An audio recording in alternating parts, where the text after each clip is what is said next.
habits are solutions to the recurring problems in our environment. Let's say you get done with a long day of work and you come back, you're kind of exhausted. That happens, frequently. It's a recurring problem that you face. How do you solve that problem? One person might solve it by going for a run for 30 minutes. Another person might solve it by playing video games for 30 minutes. Another person might solve it by smoking a cigarette. They all are trying to solve that same core problem. What you find is that, you get to be 20 or 25 or 28, and a lot of the solutions that you have to these recurring problems that you face are solutions that you inherited or that you saw modeled by your parents or your friends or just, whatever you have interfaced with throughout your short life so far. As soon as you realize that your solutions may not be the best solution, it's now your responsibility to try to figure out a different way to do it. Welcome to the Huberman Lab podcast, where we discuss science and science-based tools for everyday life. I'm Andrew Huberman, and I'm a professor of neurobiology and ophthalmology at Stanford School of Medicine. My guest today is James Clear. James Clear is the author of Atomic Habits and one of the world's foremost experts on how to build rock-solid habits that better your physical and mental health, work, and relationships. Today we discuss how to build a habit and how to break bad habits as fast and durably as possible. You'll notice that today's conversation is a very realistic one, and it's largely devoid of cliche acronyms such as make it specific, measurable, achievable, relevant, and time-bound. There is some of that discussion, and acronyms are useful, but as you'll learn today from James, the real-world examples of how to make and break habits are what really stick with you and that you can apply. No one has spent more time on the data related to habit formation and bad habit breaking than James Clear. Today, you also get to know him as a person and how he implemented what he has learned so effectively, even as the backdrop of his life has shifted to include more, not fewer, work and family responsibilities. And we all have things that we know we can and should do more of, and things that we should do less of. And we all know that behavioral change starts with a desire to change.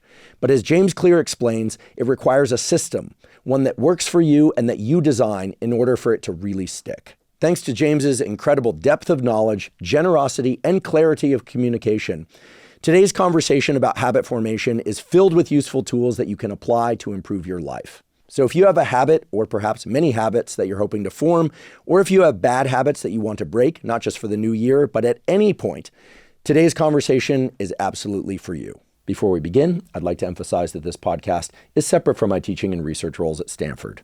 It is, however, part of my desire and effort to bring zero cost to consumer information about science and science-related tools to the general public. In keeping with that theme, today's episode does include sponsors. And now for my discussion with James Clear. James Clear, welcome. Hey, thank you so much for having me. Your book is everywhere, and now I get to actually meet the person behind it. So I'm curious, when people come to you or when they read your book looking for ways to develop habits or presumably also to end bad habits, is there a common theme? For instance, do most people have difficulty dropping bad habits, building new habits? Are there specific types of habits that people want to build? I mean, when you just sort of step back from everything you've heard and read about your book and in interactions with your audience. Sure. Yeah, I think there are some themes. Like, there are definitely habits that are very common and broad that, range across, seems like everybody. The most common New Year's resolution, for example, is to do some form of exercise. So there's obviously a huge bucket of health and fitness habits that most people, many people, are very interested in. Lots of things like productivity habits at work or creativity habits, writing, music, painting, whatever, things like that. So there are these big categories. I think what's more interesting, though, is to look at what are the themes that help habits stick and help habits fail or cause habits to fail. And there are definitely some patterns there, which are interesting. For example, I was working out the other day and I was talking to my trainer and he said, I have this class this morning and there were 8 people signed up, but it was a pretty gross day. It was like wet and rainy, it was gray. It was just kind of like cold and gross. And only 2 people came. And the interesting thing about that to me is how little of an edge you need to like gain an advantage. Like really all we're talking about there is, are you cool with being uncomfortable or inconvenienced for like 5 to 10 minutes while you're getting ready and getting in your car and it's raining and it's kind of gross. Once you get to the gym, the workout's the same as it's always been, right? It's like the same as it is in the middle of the summer. And so it's really about that little point of friction at the beginning. And that, I think, if I could pick a single biggest lesson that has come out from all the readers, it is the magic and the importance of starting. Mastering that 5-minute window, or sometimes even like that 30-second window of choosing to start and making it easy to start. That, I would say, is the single biggest theme of habits. And in fact, a lot of the time you can boil almost all problems that habits face into 2 categories. It's either making it easier to get started, so overcoming procrastination, or it's sticking with it. I did it once or twice, but I'm not consistent. But what does it mean to stick with something? It almost always just means that you get started each time you try to do it. And so you could ultimately revert it all back to mastering the art of getting started. And the easier that you can make it to get started, whether it's scaling a habit down, optimizing the environment, coming up with a better strategy, looping other people in, there's all kinds of things you can do. The more that you can do that, the more likely you are to succeed. Looking back on, now Atomic Habits sold 25 million copies, I'd say that's maybe the biggest lesson that I have, is that the people who make it easy to get started and who master the art of getting started tend to stick with it and succeed. And the people who make it hard to get started, dream up a big ambitious plan in their head, try to do too much at once, they set themselves up to fail. So in terms of getting started, I imagine trying to create a very thin edge of the wedge, so to speak, so that the on-ramping to something is very, very easy. Sure. And I suppose that could be done by a number of different approaches. You can, segment out whatever it is, the habit or task that you want to do. Like you're going to write one word or one sentence or one letter. There's that approach. There's also the approach of trying to find the times of day or the environments where the wedge becomes present as opposed to being a big step, right? I suppose there's no one size fits all, but what are some of the ways to quote unquote get started? Because I think there's something incredible and somewhat depressing about the human brain where we can know something, we can know it so well that we can just think about it and loop on it and watch ourselves fail to do the thing that we're trying to do. It's kind of an incredible flaw of human nature. Yeah. And basically what you teach is how to overcome that flaw. So a simple question, what are easy ways to get started? In a way, all of Atomic Habits is an answer to that question. So maybe this will be the next 2 hours is us kind of unpacking this in greater detail. But from a real high level, there are kind of 4 things that you want to do if you want to get a habit to stick. So I call it the 4 laws of behavior change, but you want to make your habit obvious. So this is about making it visual or easy to see, easy to notice. It doesn't have to be vision, but that's often the sensory perception that you use the most. Make it obvious. The second is to make it attractive. So the more fun or attractive or appealing a habit is, the more likely you are to perform it. The third thing is you want to make it easy. So the easier, more convenient, frictionless. This can be about scaling your habits down and simplifying, reducing the number of steps. And then the fourth thing is you want to make it satisfying. The more satisfying or enjoyable a habit is, the more you have this feeling of pleasure, reward, or positive emotion associated with it, the more you're going to want to repeat it in the future. So those are the 4 steps. Make it obvious, make it attractive, make it easy, make it satisfying. There are many ways to do each of those things. And my approach is not to prescribe, but to empower. I don't really feel like there is one way to build better habits. There are many ways, and my job is to lay all the tools out on the table and say, here's a full toolkit. And then you can decide, do I use the screwdriver or do I use the wrench or do I use the hammer? What's best for this situation? So to build on one of those, for example, let's make it obvious. A lot of that's about priming your environment to make the action easy. I think one interesting thing you can do, walk into most of the spaces where you spend your time each day, your office, your living room, your kitchen, and look around and ask yourself, what behaviors are obvious here? What behaviors are easy here? What is this space designed to encourage? And you'll often find that it's encouraging the thing that maybe you don't want to do, or it's at least not encouraging the good habit that you say is a priority. And so there are all sorts of steps you can take. If you want to make it easier to go for a run, set your running shoes and your running clothes out the night before. I have a couple readers who actually sleep in their running clothes and then just get up, put their shoes on and get out the door, right? They're trying to make it as obvious and as frictionless as possible. If you want to eat the good food or the healthy food, place the nuts on the counter rather than the chips or something like that, right? It's just what is the obvious thing that's present? I had one guy who, he would go to his music lesson and practice guitar with his instructor each week. And then he would get a bunch of homework to do, these chords and scales and things to practice. And then he would come home and put his guitar in the guitar case and stick it in the closet And then he'd go back to, practice the next week, and they'd be like, you aren't doing any of this. And so he bought a little stand and put it on the guitar on the stand in the middle of the living room. And now he passes it 30 times a day. And so he's much more likely to pick it up and play it for 5 minutes. And so there's just like this gradual progression of how can you make the things in your life that you want more of more obvious to you. And that is just one of many ways to make starting easier. Glucose is a key player in how our body functions, not just in the long term, but in every moment of our lives. That's because it is the major fuel for our cells, especially our brain cells. Glucose directly impacts our brain function, mood, and energy levels, and it may even affect our levels of tenacity and willpower. This is why I use the continuous glucose monitor from Lingo. I absolutely love it, and I'm thrilled to have them as a sponsor of the podcast. Lingo helps me track my glucose in real time to see how the foods I eat and the actions I take impact my glucose. When glucose in your body spikes or crashes, your cognitive and physical performance do too. In fact, large glucose peaks and valleys lead to brain fog, fatigue, irritability, and hunger. What you eat, of course, plays a major role in your glucose. Some foods cause sharp spikes and big crashes, and others do not. But not everyone is the same in terms of how they respond to particular foods. Seeing your glucose in real time helps you build eating and other habits that support metabolic health, mental clarity, and sustained energy. Lingo has helped me to better understand what foods to eat, when to eat, and how things like a brief walk after a meal can help keep my glucose stable, and much more. If you'd like to try Lingo, Lingo is offering Huberman podcast listeners in the U.S. 10% off a 4-week Lingo plan. Terms and conditions apply. Visit hellolingo.com/Huberman for more information. The Lingo glucose system is for users 18 and older not on insulin. It is not intended for the diagnosis of diseases, including diabetes. Individual responses may vary. Today's episode is also brought to us by Wealthfront. With constant market shifts and chaotic news, it's easy to feel uncertain about where to keep your money. However, saving and investing does not have to be complicated. There's a solution that can help you take control of your finances while still managing risk, and that's Wealthfront. I've trusted Wealthfront with my finances for nearly a decade. With the Wealthfront cash account, I can earn 3.25% annual percentage yield, or APY, on my cash from program banks. And I know that my money is growing until I'm ready to spend it or invest it. One of the features I love about Wealthfront is that I have access to instant, no-fee withdrawals to eligible accounts 24/7.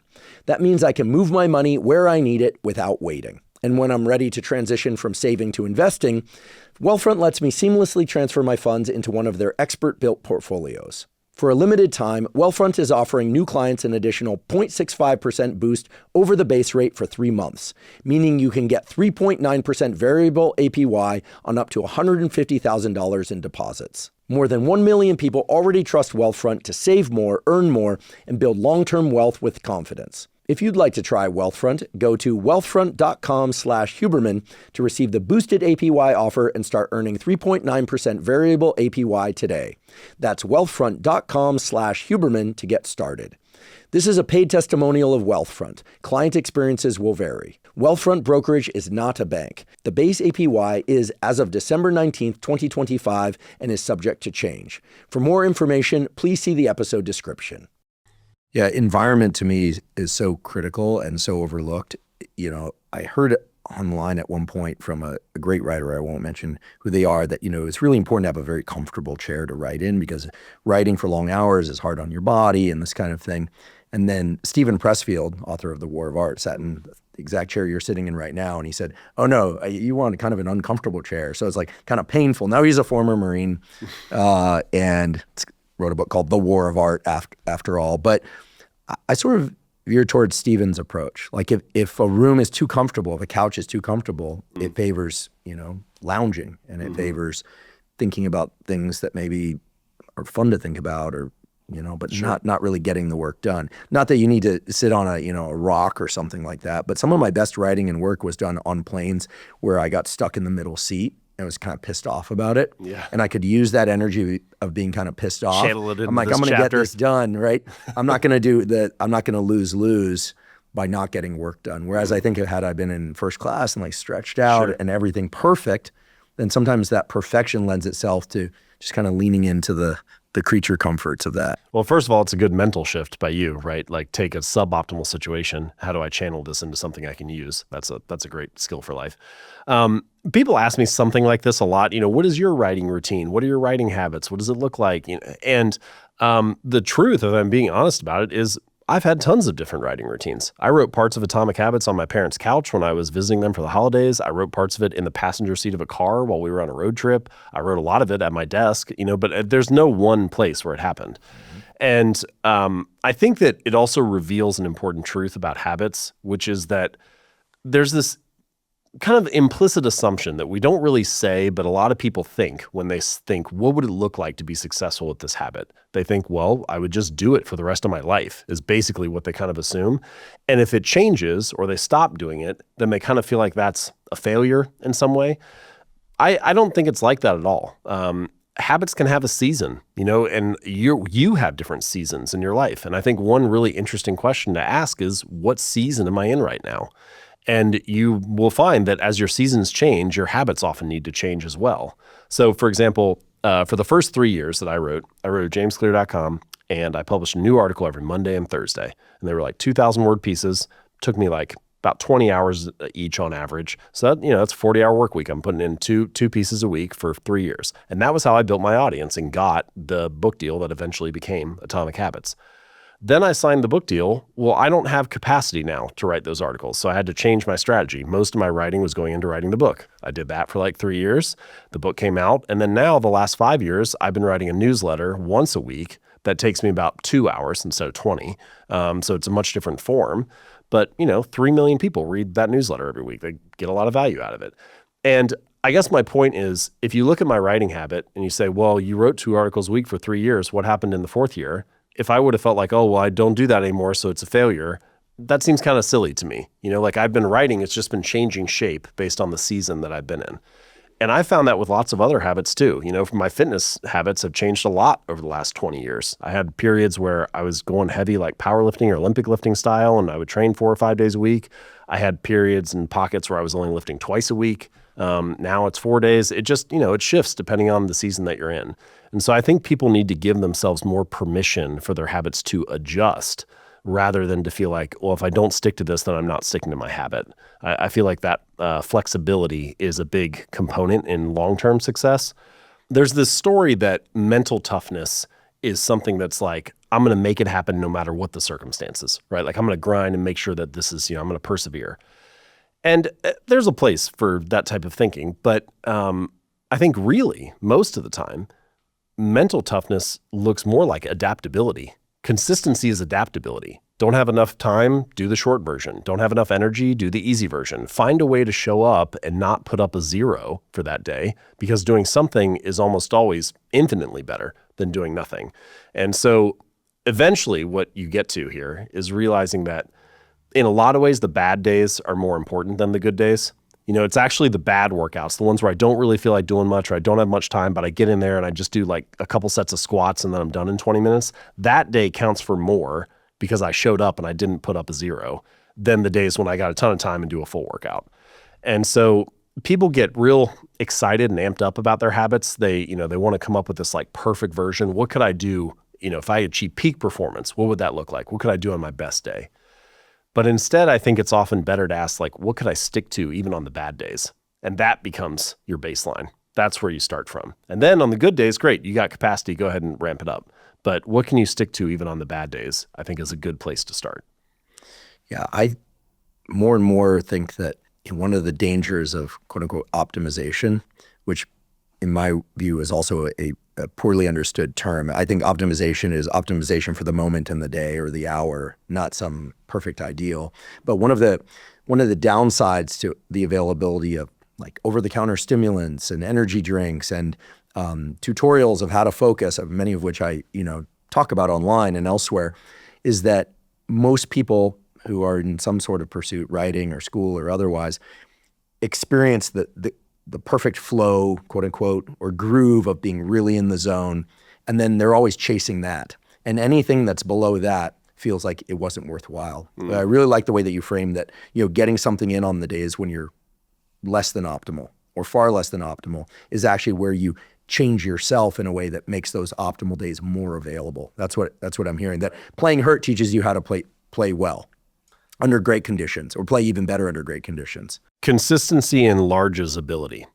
Right? And so by being more consistent, you enlarge your capacity to handle more. You enlarge your ability and broaden your skill set. You build your base of strength to handle the harder thing later. To be consistent means you show up on the days when it's not perfect. In many ways, I feel like that's the only place that you gain an edge. The easy days, everybody works out on the easy days. Everybody does it when they feel good. Everybody does it when they have time and energy and capacity. It's who is doing it when it's not optimal. That's the only place that you gain separation.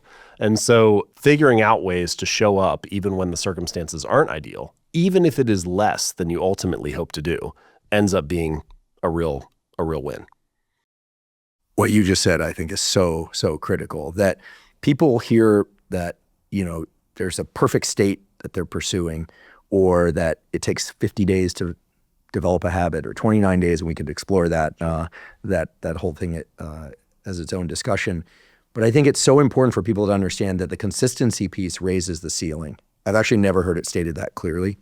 And it's great that you presented it that way, because that's something that anyone can do, right? Anyone can write one sentence per day, and that's not the suggestion, but the consistency piece really does seem to elevate the ceiling on performance and what's possible. But I think we've been exposed too much to these concepts of flow, in my opinion. I don't want to knock on Stephen Kotler and the beautiful work that he's done in Csikszentmihalyi, who originated the term. I think Kotler and Csikszentmihalyi, I think it's a wonderful literature, and it certainly has its place. But I think people, in their pursuit of flow, look at the grind as failure, and they don't really know what the grind is. Is it a hard day where you're like doing sets to failure in the gym? Is it when you have quote unquote writer's block? You've simplified it down to, it's just simply showing up over and over again that raises the possibility for flow, raises the possibility for optimal performance, and probably raises the basement on what failure or poor performance is as well, which means you're getting better. I had this reader, his name's Mitch. I mentioned him in Atomic Habits, and he, when he first started working out, he had this strange little rule for himself where he wasn't allowed to stay at the gym for longer than 5 minutes. So he got in the car, drove to the gym, got out, did like half an exercise, and then he'd get in the car, drive back, and go home. And it sounds silly. You're like, clearly this is not going to get the guy the results that he wants. But if you take a step back, what you realize is he was mastering the art of showing up. Right? He was becoming the type of person that went to the gym 4 days a week, even if it was only for 5 minutes. And it's like the inversion of what most people do, which is we sit down, we try to perfect it. What's the perfect diet plan? What's the ideal workout strategy? What's the best sales strategy? We want to have everything lined up first, and then we take the first step. But I'm reminded of that. There's that quote from Ed Lattimore where he says the heaviest weight at the gym is the front door. And, there are a lot of things in life that are like that. The hardest step is the first movement. And so by mastering the art of showing up, well, now he's in the gym. Now he's in the arena. There's all kinds of improvements that you can make. And so he got 6 weeks in and he was like, well, I'm coming here all the time. I might as well start working out a little bit longer. And I feel like that is such a better place to be than to trying to get it perfect from the start and then feeling like, well, if I can't run 4 days a week, why am I bothering? If I can't work out for 45 minutes, then it doesn't matter. But the truth is, it matters every time you show up. We use the phrase building habits, but in a lot of ways, what we're actually describing is just the process of learning. Your brain is just learning a new behavior, and you will get better at anything that you practice, anything. Now, I'm not saying that if you practice basketball, you can go play in the NBA in 6 months, right? Or maybe ever. But you individually will be a better basketball player 6 months from now than you are today if you practice it each day. And every skill that you have was once unknown to you. When you were born, you did not know how to cut a tomato or, play a musical instrument or even brush your teeth. But you know all those things now and many others. And so the way that you learn things is by practicing them. And the way that you learn habits is also by practicing them, even if it's small.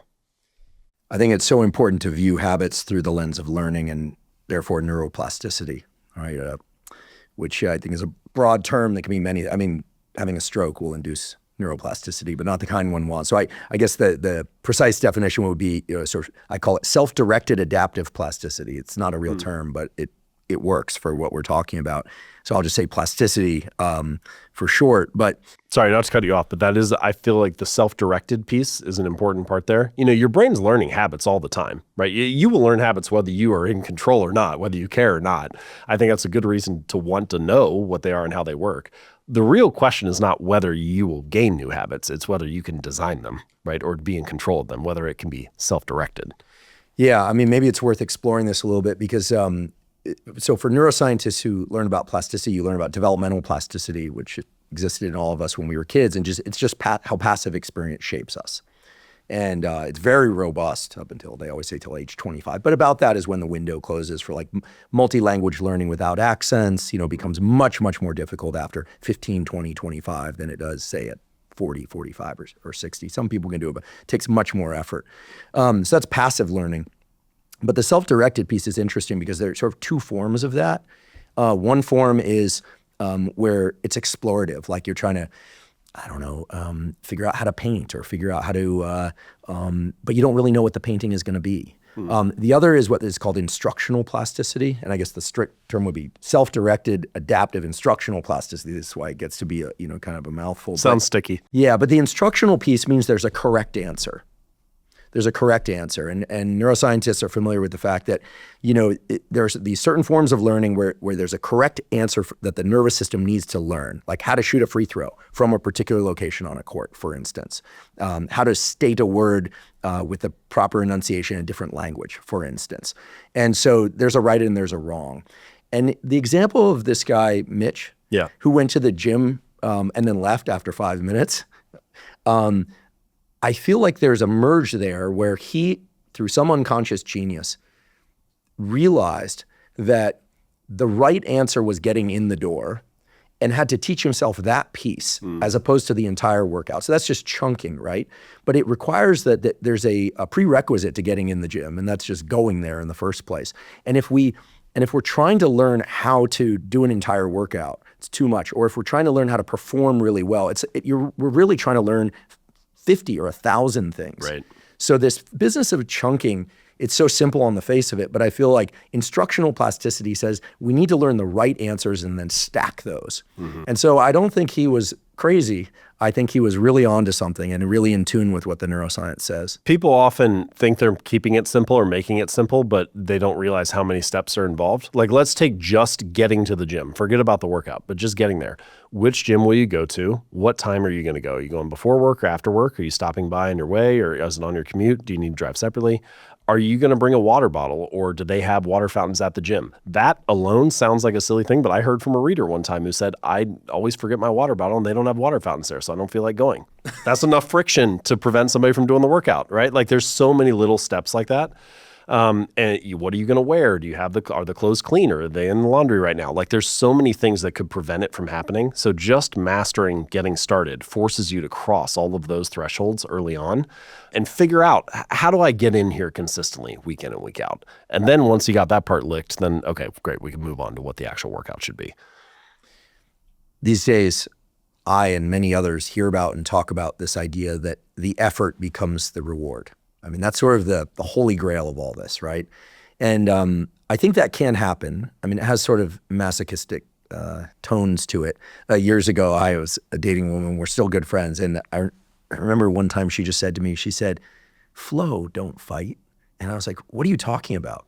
And she said, "Everything that you do is you're sort of like pushing yourself into doing it, even though you really enjoy these activities." We're talking about work-related activities. And I was like, "Oh, so you just like flow into everything that you do?" And she's like, "Yeah." She was from Eastern Canada. And I was like, is everyone up there like that? And she's like, "No, actually, my dad or someone in her family was like a fisherman, had to get up early in the morning, go out in the cold." So she was a hardy person, a very hardy person, a hard worker, just recently finished a graduate degree, in fact. And I was like, this flow, don't fight thing is interesting, because I feel like across my day, I do wake up and I'm like, all right, have to do this, and these are opportunities that I love. Sure. And I've thought to myself, do we only have so much, time on the gas pedal? Maybe she's right. Maybe we need to flow through certain parts of our days where we're just kind of in automatic, so that we can fight harder against the things that are really barriers for us. I've been wanting since I woke up this morning, I'm like, I got to ask James this question. Do you think there's a way that we can kind of toggle flow and fight? That's an interesting question. So I have two thoughts. First thought is, for a long time, I wrestled with this question of, do I have to be dissatisfied to be driven? Is that part of it? Is part of it that I have this vision for where I want to be or what I want to accomplish, and then I look at my current state and I realize there's a gap between where I am and where I want to be, and that dissatisfaction with that gap is what drives you forward. It's the drive to close the gap that gets you to show up and work hard or take the test or do the thing, And I think certainly there are many times in my life when that has been the driving force. But the healthiest response I think that I've come up with, or the counterpoint, is imagine that like an acorn falls from a tree and, it manages to take root and starts to grow. And, at first it's just this little acorn, and then it's a sapling, and then it's, grows into eventually this large mature oak. And at no point in that process was it like berating itself for only being an acorn or for only being a sapling, right? For not being enough yet, for not being big enough, for not having achieved that outcome. Nobody looks at it and thinks, oh, what a failure. You aren't a full oak tree yet. And yet, despite that, there isn't this dissatisfaction going on. It continues to grow. And I think the answer there is it grows simply because that is what an oak tree does. It grows because that is what it is encoded to do. And so I feel like the healthiest version of me, like just flowing with it, or just stepping into it, is what do I feel like I'm encoded to do? It's almost like I was made for this. This is my strength. This is what I like. It lights me up. It makes me feel alive. And then I can be quite driven and not feel dissatisfied in the moment. So I think that was like kind of the first thing that came to mind. The second piece is I have had this experience where the effort has been the reward, where the work is the win, or however people want to phrase it. Doing the thing is the satisfaction. But rarely do I have that experience right away. It has come with time. So like working out is a very good example for me. I've been training for 15 or 20 years now. And like I want all the same things everybody else does, right? I want to be healthy. You want to look good. You have all these like outcomes that you want from working out. But the last couple of years, I have started to train more and more just because of how I feel when I work out. I like how it makes me feel. And now I don't have to wait. I don't have to wait 2 years to see how I look in the mirror. Like I feel good when I'm doing this set. And so it becomes more about the experience and liking how I feel when I'm doing it. In my language, in the Atomic Habits language, it's what I call identity-based habits. Every time that I show up and work out, I am casting a vote for being the type of person who works out, for being an athlete, for being the type of person who doesn't miss workouts. And every time I cast a vote for being that type of person, I feel good about myself. I feel like I'm showing up and being the kind of person I want to be. I feel like I'm reinforcing my desired identity. And I think this is it certainly is one of the concepts from Atomic Habits that has resonated most with people, which is rather than starting your habits and asking, what do I wish to achieve? What do I wish to, accomplish? You start by asking, who do I wish to become? And how are my habits reinforcing that desired identity? Am I casting votes for being that type of person?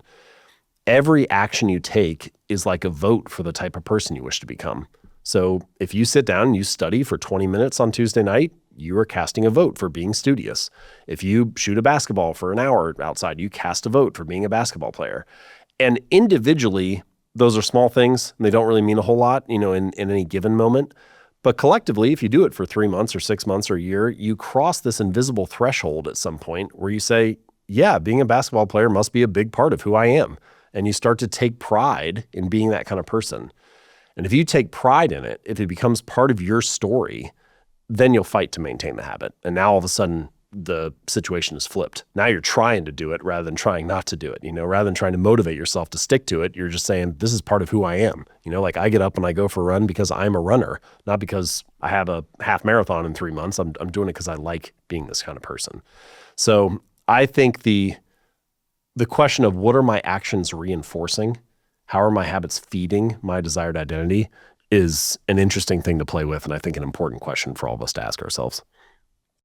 Yeah, I confess that friction for me is a great motivator. I was in essentially a scientific competition in my postdoc years, also when I started my lab, and I was like, this is great. Like I have something constantly to push against. And I enjoyed the work. What kind of friction do you mean? Like having a big lab that we were competing with. And it was a new area, a bunch of tools had arrived on the scene. We were developing tools, they were developing tools, and it was very, very competitive. And I was like, this is so great. Felt like a little arms race. Yeah, and it was, and they got their piece and we got our piece, and it all worked out. But I think competition can bring that out, and I think it was really healthy, and it raised the anxiety level, certainly. Because in science, you can actually get scooped. You can work very, very hard for a lot of years, and someone can beat you to the punch. And you have to tell the student or postdoc, like, we are resetting. And when I was the postdoc, it was scary. So you try and find your corner where there's a bit more assurance that you're going to be okay no matter what, but it's not always the case. Sure. Especially if you pick the problems that are like very timely. Like the tools just became available to answer questions that people have wanted to answer for a long time, and it's just a cluster. Yeah. And so I used to think, gosh, is this unhealthy? It's just like really unhealthy. I'm waking up at 4 a.m. and going to lab and like beating them. I'm like, no, are you kidding me? Like it was part of building my career, but I wouldn't want to do that forever. And so the flow piece sounds really, really nice. And at the same time, I don't know, I agree completely with what you said, that in the friction, you get these sort of breakthroughs of like, oh, this went well for 5 minutes. I really enjoy this. And you start to hold on to those pockets. You said you really enjoy the workout, the set. I feel a lot of resonance with that. I actually like exercising, but you're one of the few people I've ever met that doesn't say, oh, I like how I feel afterwards. I like how I feel afterwards, but I also like how it feels in the moment. It sounds like you do as well. Yeah, I like the act of it. I like the practice of it. Yeah, I mean, that's a gift that you had to work for. I think so. To the point that you just made, it's hard for you to imagine always being in that flow or always feeling that way about it. And also the competition can be very healthy. I agree. I think it's both. And I resist anybody who would say that they're always in one or the other. I think everybody's in both from time to time. And your point about the competition between the labs, that's instructive for building habits too. Sometimes it really helps if things have stakes. I find that it's actually quite hard for me to care if there are no stakes. I want there to be something that matters. Ultimately, that's why I decided to start sharing my ideas online. I was working at an orthopedic practice, just doing like an internship over the summer. This was many years ago. And I started writing about habits. And eventually, and nobody asked me to, I just was doing it because I was interested in it. And I got this Word doc that was like 60 pages long. It was just like James's thoughts on habits. And writing in the Word doc is kind of boring. There are no stakes, So I was like, well, eventually I need to put some of this up and just see, is it any good or not? Do people like it or not? And eventually that led to jamesclear.com, then eventually Atomic Habits. But the fact that there were stakes forced me to up my game. My undergraduate degree is in biomechanics, and then I got a business degree as well. So I don't have a degree in psychology, or neuroscience, which is kind of what I think you would expect somebody who writes about habits to have. And so I was kind of lamenting that early on. And I said that to a friend, and he said, well, the way you become an expert is by writing about it every week. And so I just really internalized that. And so I wrote 2 articles a week for the next 3 years. And it turns out if you write 150 articles about habits, you learn a lot along the way.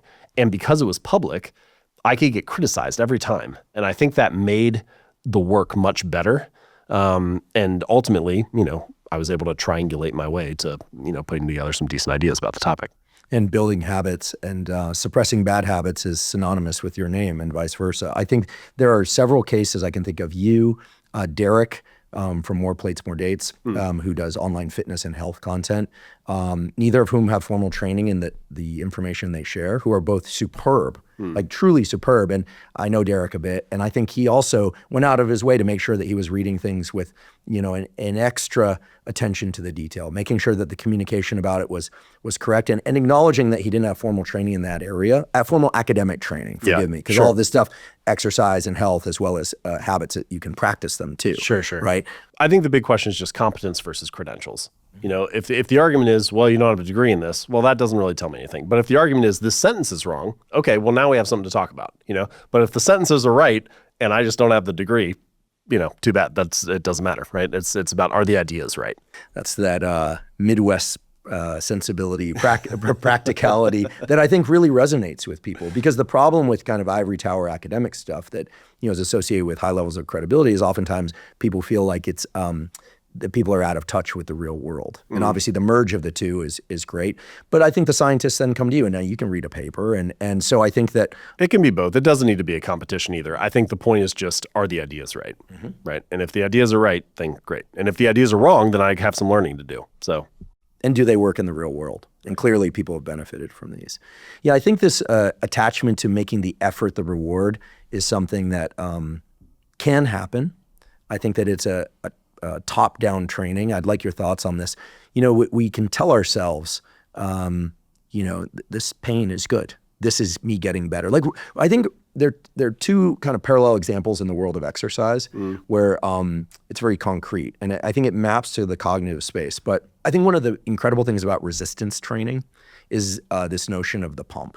I mean, not because I enjoy it, but because it gives you a little visual and like sensory window into what will happen if you do things correctly, like recover and proper nutrition, et cetera. Like you literally get a visual and a sensory window into the future. Have some kind of evidence that in the moment you're doing it right. Yeah. And in general, what you end up with sort of parallels that progress during the workout. Whereas with running, like if I run up a steep hill with a weight vest on, my lungs are burning, I want to cough up a lung, like I feel like I want to vomit, and we can tell ourselves like, this is good, this is me getting better, it will be easier the next time. But you don't feel faster in the moment. You're not like, oh, this is what it feels like to really be faster than I am on this current day. And so I think both are important.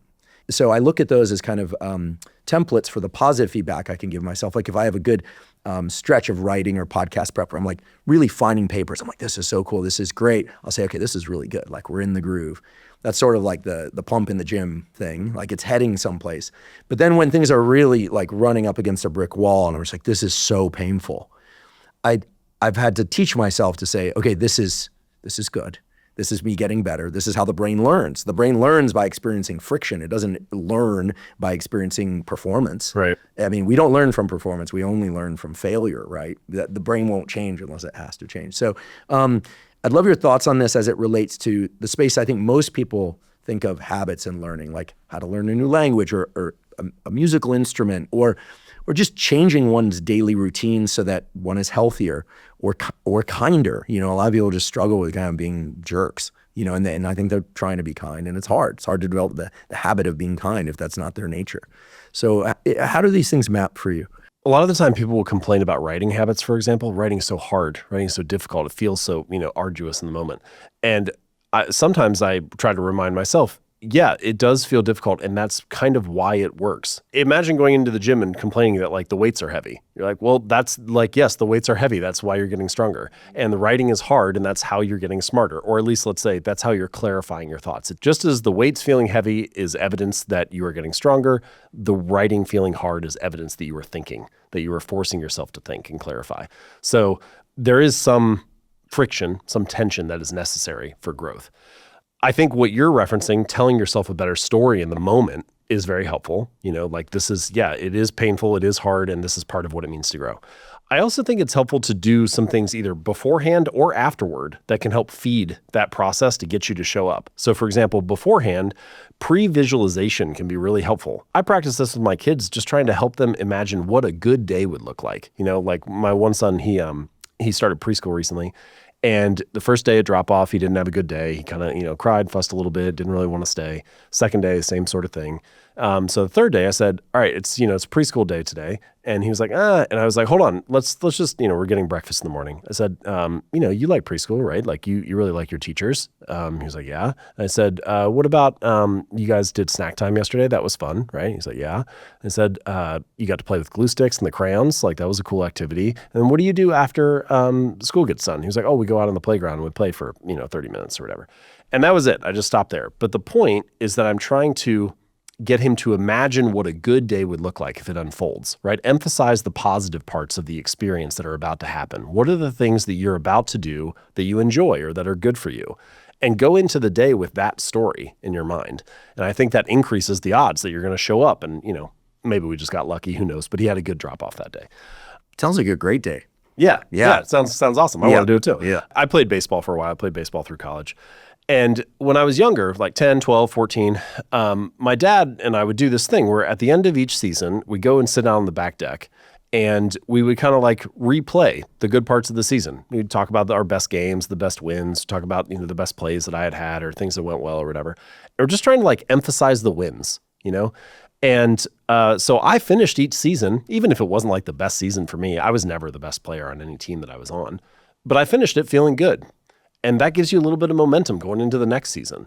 And so I think the core question, whether you're visualizing it ahead of time or rehearsing it afterward, is what are you emphasizing? There's this interesting exercise I heard of one time. And you take a piece of paper or 2 documents, and the only rule of this game is that you can't write down anything that's false. So it just has to be true if you write it down. The first page, you're going to write down the story of your last year, but it's the negative version. All the bad things that happened, the stuff that didn't go your way, whatever. The second page, you're going to write down the story of your last year, but it's the positive version. All the wins you've had, the things that worked out well, your best days. And you look at those 2 pieces of paper, there are no lies on either one. And I think the question is, which one are you emphasizing each day? What story do you carry with you when you go into the next experience? And as long as you are not ignoring reality, as long as you're not ignoring the truth of the situation and what you need to manage or what you need to face, I think you always want to tell yourself the more empowering one. You always want to carry that version with you that makes you feel inspired or empowered or positive. And that, I think, will increase the odds that you show up. I don't know that it'll necessarily make you a kinder person, but certainly it puts you in a better position for things like that to happen. So I think there is some mental rehearsal, let's say, that you can do to put yourself in a better position to not only just have a good day, but also be more likely to perform at a high level. By now, I'm sure that many of you have heard me say that I've been taking AG1 for more than a decade. And indeed, that's true. The reason I started taking AG1 way back in 2012, and the reason why I still continue to take it every single day, is because AG1 is, to my knowledge, the highest quality and most comprehensive of the foundational nutritional supplements on the market. What that means is that it contains not just vitamins and minerals, but also probiotics, prebiotics, and adaptogens to cover any gaps that you might have in your diet, while also providing support for a demanding life. Given the probiotics and prebiotics in AG1, it also helps support a healthy gut microbiome. The gut microbiome consists of trillions of little microorganisms that line your digestive tract and impact things such as your immune status, your metabolic health, your hormone health, and much more. Taking AG1 consistently helps my digestion, keeps my immune system strong, and it ensures that my mood and mental focus are always at their best. AG1 is now available in 3 new flavors: berry, citrus, and tropical. And while I've always loved the AG1 original flavor, especially with a bit of lemon juice added, I'm really enjoying the new berry flavor in particular. It tastes great, but then again, I do love all the flavors. If you'd like to try AG1 and try these new flavors, you can go to drinkag1.com/Huberman to claim a special offer. Right now, AG1 is giving away 6 free sample packs of AGZ, which is AG1's new sleep formula, which, by the way, is fantastic. It's the only sleep supplement I take. It eliminates the need for all these pills, and my sleep has never been better. The special offer gives you 6 free samples of that AGZ, as well as 3 AG1 travel packs and a bottle of vitamin D3 K2 with your first subscription. Just go to drinkag1.com/Huberman to get started.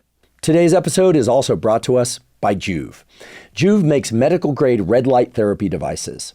Now, if there's one thing that I have consistently emphasized on this podcast, it is the incredible impact that light can have on our biology. Now, in addition to sunlight, red light and near-infrared light sources have been shown to have positive effects on improving numerous aspects of cellular and organ health, including faster muscle recovery, improved skin health and wound healing, improvements in acne, reduced pain and inflammation, even mitochondrial function, and improving vision itself. What sets Joovv lights apart and why they're my preferred red light therapy device is that they use clinically proven wavelengths, meaning specific wavelengths of red light and near-infrared light in combination to trigger the optimal cellular adaptations. Personally, I use the Joovv whole body panel about 3 to 4 times a week, and I use the Joovv handheld light both at home and when I travel. If you'd like to try Joovv, you can go to Joovv, spelled JOOVV.com/Huberman. Joovv is offering an exclusive discount to all Huberman Lab listeners with up to $400 off Joovv products. Again, that's Joovv, spelled JOOVV.com/Huberman to get up to $400 off. I think that it's very difficult to do what one wants to do without imagining it first. I think people get scared that the outcome won't be what they hope for. Like that fear of failure piece I think is very real. The post-activity reflection, just want to hover on that for a second. About a year ago, we did an episode on how best to study and learn. And this maps, of course, to neuroplasticity. And the literature is very straightforward. But there's this interesting shift in the literature in the last couple of years, which clearly shows that anything that we reflect on later, we learn faster and we retain longer. And it's because most all of learning is anti-forgetting. And that sounds so obvious. It's like a giant duh. Whenever I say that, people are like, well, duh. It's just a play on words. But no, I mean, there's all this sensory information coming in, massive amounts, and we forget most of it. It's either irrelevant or it just, it just goes through for whatever reason and doesn't stick. When students, for instance, would read a passage once or twice or three times or four times, and they did all the derivations of do they take notes, do they highlight, do they talk about it with friends, et cetera. There are two things that really make things stick. And one is self-testing, just, reflecting later, like, oh, what happened? I don't remember that. No, I got that wrong. That's incredible for self-evaluation and low stakes is incredibly powerful for retaining information. And the other one was just reflecting on like what happened, what went right, what went wrong, which is really what you're describing about these exercises and your kid's day, right? It reminds me a little bit of like the spaced repetition literature. In a way, the reflection is like another instance of spaced repetition. You come back to it later and it resurfaces the material, and that increases the odds that you retain it. Yeah, having taught many undergraduate and graduate courses, medical students, I can tell you, graduate students and medical students are universally motivated because the stakes are very high. Classes are smaller. There's kind of more of a like community around They've also those. passed a filter just to get in, right? There's a selection bias just to be there. Undergraduates, it varies by place and course and et cetera, and major, et cetera. But whether or not it's their major or not, I'm not saying different majors are more or less motivated. But what's interesting is that most students are exposed to information. They might study for the exam. Ideally, they do. And then the next time that they are evaluated on that material in any kind of concrete way is on the exam. And the students that actually test themselves or that ask for the best students always ask for like a pre-quiz quiz, inevitably best performing students. And I think this business of just being willing to feel the pain of being wrong when there's very low stakes, it still sucks. None of us like to be wrong. Yeah. It's like, and you decide to put it online. Like, is any of this wrong? Yeah. We've done that. We've now having had a few painful experiences where I just said the wrong thing in passing or made a joke that was turned into a not joke. I'm a slow learner. I need a lot of feedback. Well, I mean, there were jokes I made that then like were cut and like those kinds of experiences are painful enough that you check everything with a fine tooth comb going forward. That's the way it is. But I think most people will do anything to avoid that kind of scrutiny. And I think your willingness to lean into that scrutiny and just have the general public kind of test you. Yeah. Like where are these ideas working, where are they not working is so powerful because the places where they don't work, you'll never forget. The places where they work, you'll never forget. I just heard from a friend who said that she had kind of this like perfectionist streak, and she can look back now on her life and see that if there was a moment when she saw somebody doing something and she thought, oh, well, I couldn't be as good at them, as good at that as they are, or I won't be the best at that, then she would talk herself out of trying it all. Because, and it's like anti-growth mindset. Right. Yeah. Well, and I thought about that because I don't feel that way, even though I feel like I did, especially early on, have some like, I don't know if we call it perfectionist tendencies, but just like this very high desire to do it right, or to get it right. But I don't feel like I did that, talked myself out of it. And I thought, why was that? What was different there? And the story that was in my head most of the time was, I can learn this. So it wasn't even about a comparison, right? It wasn't like, oh, I could do it better or worse. That wasn't the thing. It was, oh, I think I can figure that out, and it'll be interesting to figure it out. I think if you can approach all of your habits, and maybe a lot of life, with this lens of curiosity, where it's not really about failing or succeeding, it's about reaching. It's about trying something new and then seeing what you can learn from it. That puts you in a good position too, because it's a little bit less about, competition has its place, and I consider myself to be a fairly competitive person. But it's nice when you don't make everything about that, about being the best from the start, because you can talk yourself out of a lot.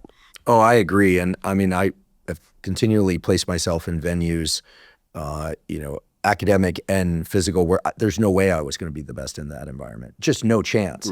It was just the fuel of needing to compete in order to, not with my colleagues, but with people outside my institution, where it's a great motivator for the extra mile, for doing that extra mile kind of thing. I mean, I guess Jocko talks about this, like, waking before the enemy, where the stakes there, right, before you became a writer, the stakes were high risk, high consequence. Like, you don't get up earlier, like more of your people might die. Yeah. That's pretty high stakes, high consequence, right? And so I think that additional friction can really bring out people's best. I also think at some point it can become painful to the point where people around us obviously can suffer. Jocko, by the way, maintains, because I know his family, beautiful family, in addition to doing all that, he legitimately gets up at 4:30 in the morning. Yeah. I've done sauna with him. Like, I was the guy down on the floor gasping for air. It was kind of a joke, a story for another time. But he calls it the factory reset, and he wanted to put me through the factory reset protocol, and it was brutal. Yeah. It's just brutal. And, I think that he lives in a land where the friction is the reward, but also that the rewards come from relaxation too, which is what I wanted to bring up, because after the sauna that night, the rest of us packed it in for the day and he went to see a show. I was like, oh, he also relaxes. I'm curious about how the habit of striving can be also mirrored by the habit of real, true relaxation, not thinking about the thing you need to do or trying to build, but allowing that maybe plasticity to take place, not just in sleep, but are you an active relaxer? Like, do you say, now is time to just completely chill? Yeah, I think I'm pretty good at shutting off when I decide to shut off. There was I think it was on Tim Ferriss's podcast at one point, and he had Josh Waitzkin on there, and Josh said something about how he was he was in a martial arts competition, and he was actually asleep on the bench on the side. And they came over and woke him up and they said, hey, we got the time wrong for your event. Like, you're actually up in 2 minutes. And so you woke up out of the sleep, and they did this little pre-competition ritual and just flipped the switch and was, ready to go. And he talked about this importance of being able to turn it on and turn it off. And ever since I've heard that example from him, I've been thinking more about this idea of turning it on and turning it off. You sprint and then you rest. What does that look like in daily life? And I actually think, first of all, I think it's kind of fractal. I think that you can say you could have a 10-year sprint where you're really career focused. That's the season of your life right now. And then maybe the next season is more family focused or more relaxation focused or whatever. It also, of course, could be day or week or, even hour. So it can scale up and scale down. But I also think it maybe is a better version of what it means to be balanced. People talk a lot about work-life balance or what balance might look like. I think balance might actually be turning it on and turning it off really well. It's not doing everything at 50%. It's not just staying at some steady state. It means that when you're sprinting, you're actually sprinting. And when you're resting, you're actually resting. And the ability to oscillate between those two states in lots of ways, I think, is very helpful. There's obviously the physical ways in which you could do it, whether it's working out or, actually relaxing and resting. I think there are mental ways to do it too. I tried to practice this a couple months ago. We were hosting a party, and anytime you're hosting an event, there can be this urgency that comes, right? The people are coming, the guests are coming, everybody's anxiety levels ratchet up, is everything ready? And the phrase that I was playing with was, can I be outside and above this? So can I mentally step outside and above the situation and almost look down on it? And if you are outside and above the situation, really what you want is to feel larger than the situation that you are dealing with. If you are smaller than the situation mentally, then it is driving you, right? Your anxieties are responding to this larger thing that you feel like you can't control. But if you can step outside and above it, now I can look down on what is facing me right now, and I can make a wiser decision or a calmer decision or whatever. And so I'm trying to find ways to kind of turn the anxiety on and off, right? Turn the stress on and off. And so I think there are a number of things that you can do there, but I'm trying to get better at practicing it myself. Yeah, I think the word reset is not in our action palette enough these days. I think because it's so easy to bring information and work to wherever we happen to be, and even if it's not work, just communications. I've made it a point in recent years to put social media on one phone, maybe even keep it in a lockbox. But I'll try and take hikes where I'm just spending time with the person I'm with and the phone is back in the car. And I realize there's a danger to that. Like there could be a fire. It is LA after all. It could be, mountain lions, this kind of thing, but it's totally worth it. Totally worth the untethering. Very low in my percentage opinion. of risk too, Yeah. But, I mean, and there are people around and I mean, it's not clear the phone would save you from a mountain lion anyway. So you're better off. Actually, probably reduce your reaction time. Yeah. So, Record your final moments. Yeah, exactly. Yeah, that's interesting. I also think that there's an element to if you're the type of person who has a very strong work ethic and you have worked your way out of problems throughout life, that for me, for a long time, that was my solution to something. If it wasn't working, well, then I'll just work a little bit harder and I'll work my way out of it. And when that has worked for you for a while, you end up using it as a crutch. And so hard work becomes this thing that you just kind of like slide back into. But what are the odds, mathematically speaking, what are the odds that the thing that you're doing today or this week is the highest and best use of your time? It's almost impossible that you are actually working on the thing that is the best use of your time. I think Sam Altman has some quote where he said something like, you should have a very high bar for working on anything other than thinking about what to work on. Because choosing the right thing to focus on is going to get you 100 or 1,000x the results. Maybe you can work 10% harder, but if you want 100x the output, you need to direct the attention and energy to something else. And I think that creating space to rest, to reflect and review allows that opportunity to arise. A lot of the executives I talk to or companies that I speak at or work with, everybody's just kind of tapped out. They're very, they're working quite hard. And so they keep their head down and try to knock out the things that are on their plate. But what they need to do is step back and relax and think for a moment to reflect and say, are we working on the right things? I think that's some of the most important time that I have carved out in my week. I have like roughly 30 minutes every Friday where I just do a weekly review. And there is nothing scheduled. It's just me thinking about the business. And that, a lot of the best stuff comes out of that. I think it'd probably be better if it was 3 hours instead of 30 minutes, but you need to find at least some time to sit down and think, am I directing my precious energy and attention in the right way? And I think that rest and reflection and relaxation play directly into that. If you're just working, if you're just sprinting all the time, you don't have the space to see the larger picture. Yeah, I'm really intrigued by this concept of wordlessness, like getting your body and brain into states of, while awake, wordlessness. So not a lot of information coming in about work or really anything.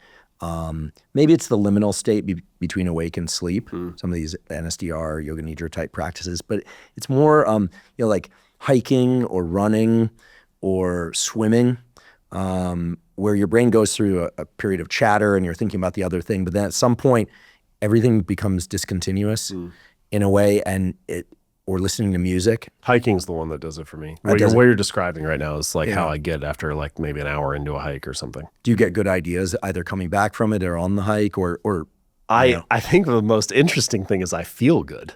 I feel so much better. You hear these phrases like forest bathing or things like that. I feel so much better after that than I do after like the same amount of time looking at my screen or something like that. It's like a completely different state. I think that it almost feels like it taps into something deeply biological where you're like, oh, we are in fact animals, like we were intended to live out in the forest. And so yeah, that state that you're describing to me feels how I feel when I hike. Yeah, it definitely taps into something, and I think it's multivariable. I think it's, the full spectrum light from sunlight. Turns out anytime you're near greenery, the leaves stay relatively cool even on hot days. And so they'll reflect, surprisingly, because it's not the way you would expect it based on the physics of the color of green leaves, but there's a lot of infrared light essentially being reflected back on you. And that infrared light is not the type that damages your skin. It is the type that feeds your mitochondria. It actually penetrates your body's surface. It literally charges the mitochondria. So there's some really interesting things about being in nature, greenery, forest bathing. The grounding folks would get all excited about that. Most people are wearing shoes where they're not actually grounding to the ground. So that's a little bit trickier. But standing in a stream just feels good with bare feet, obviously. I think it's a real, true kind of primordial reset, just trekking. The word reset resonates with me too. That's how it feels. It feels like I go on a hike every Wednesday and it feels like I get to reset. By yourself or with someone? Usually by myself. Yeah. And you're sometimes I'll take a friend, but usually you're listening to something, phone? Nothing. Yeah. Great. No, it's just me in the woods. Nice. Yeah. That's awesome. Like gradually becoming more of a mountain man each year. That's great. I mean, I think there is this return to things that are more, in real life, as they say. I think that the ability to reset is such a huge part of being a great, anything. Yeah. Because if you can't, just fight. It eventually gives way, which it makes me want to bring something up that you raised earlier, and I should have asked then. This notion of identity. I think one of the reasons that it's so hard for people to relax and reset or to shift their life to a different mode of focus. Like, for instance, you said you had this online blog, and then you said to focus on the book, and then now you're doing a number of other things. It's kind of interesting to explore how we catalog wins, or how we carry our wins as well as our losses. Because I think a lot of people, they'll publish a book, if they're lucky, it has half the success of Atomic Habits.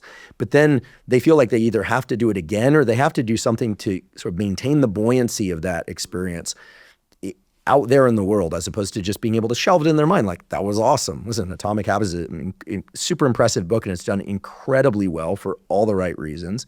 And one could say, like, okay, did that, like, next thing. And some people can do that. You mentioned weight skin.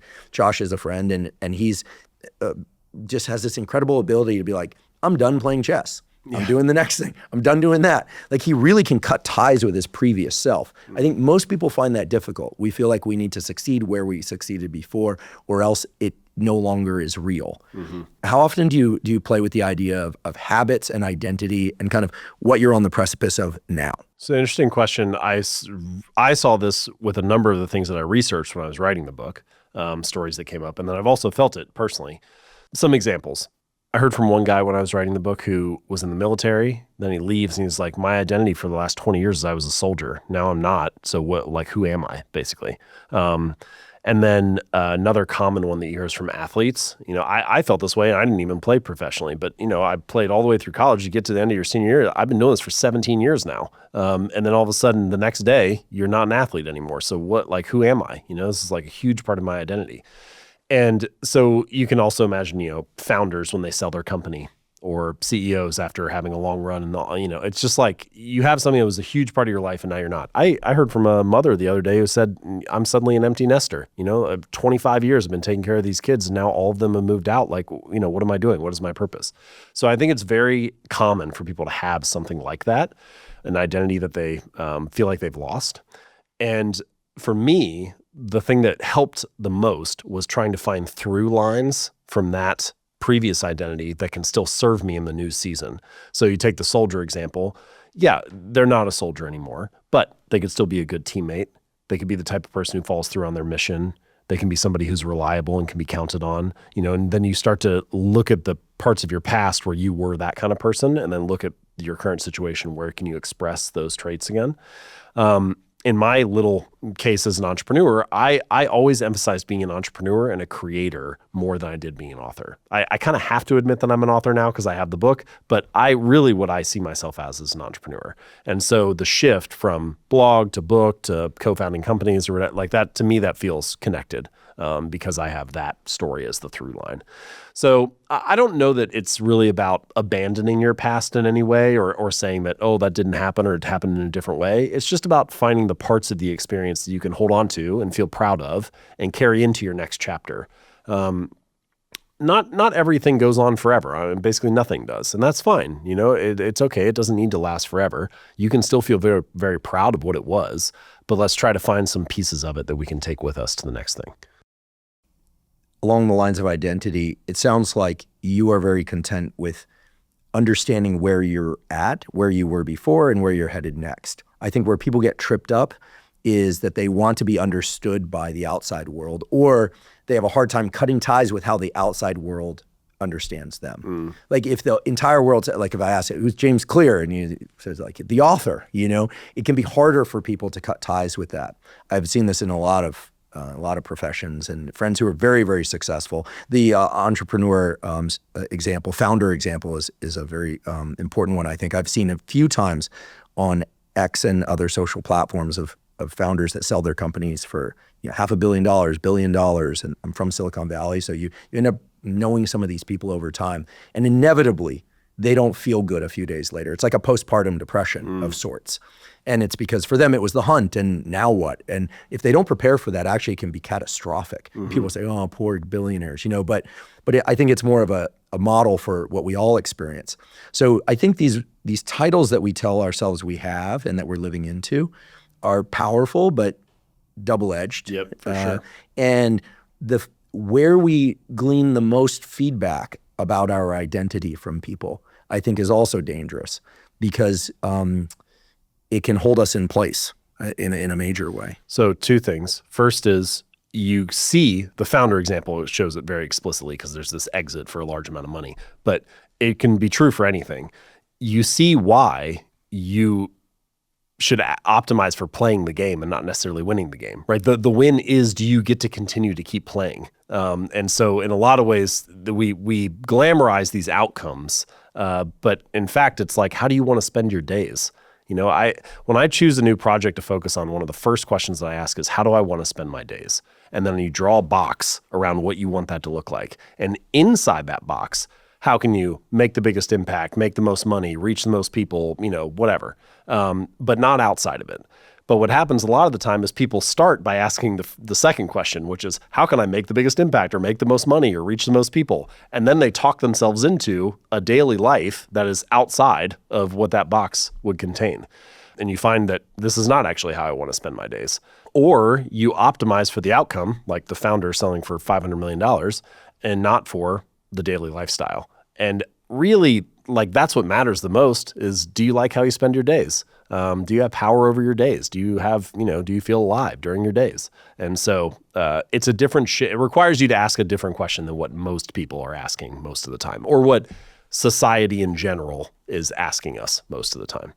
I'm just very impressed, to be completely candid. I'm very impressed by how self-identified you are with your role at a given stage of your work life. And now I know you have a family, et cetera. Yeah. And Josh Waitzkin as well, how he grew up a chess player, this chess prodigy, the movie about him. There were all the bricks stacked for him to stay in that role, maybe not forever, but to hold on to that identity. And he just cut ties. He never played another game of chess. And he'll talk about chess, and he'll talk about it with great affection and also with a little bit of pain about some of the painful points of it. But he was able to just cut the cord and be the next version of himself and the next version, and not just at the time where he started a family, because that's the most transformative step, right, for everybody, because you have all these new roles that you're suddenly in. But in terms of professional, in terms of artistic roles, creator roles, entrepreneur roles, I think most people have a very hard time breaking the mold that they've stepped into. Jim Carrey's another example, where he just basically left Hollywood. He was like, I solved it. I got the highest paid actor in the world, I think, at one point. And then it was just most successful by other accounts too. And it was just I'm done. And we're like, what? Yeah. And it still boggles the mind. He's like, but it's so beautiful, right? He's like, I'm out. And as long as they're doing it for themselves, it's great. Yes. Yeah. And there's no playbook, right? Obviously. Everybody has to choose for themselves. How long do you want to stay in this role or emphasize this identity or, move on to something else? But I do think that what you're saying is revealing a deep and important truth, which is that identity is a double-edged sword.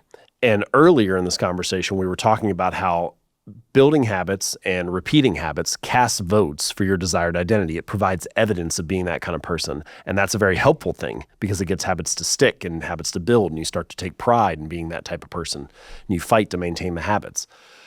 But in the long run, you can also see that the tighter that you cling to any given identity, the harder it becomes to grow beyond it.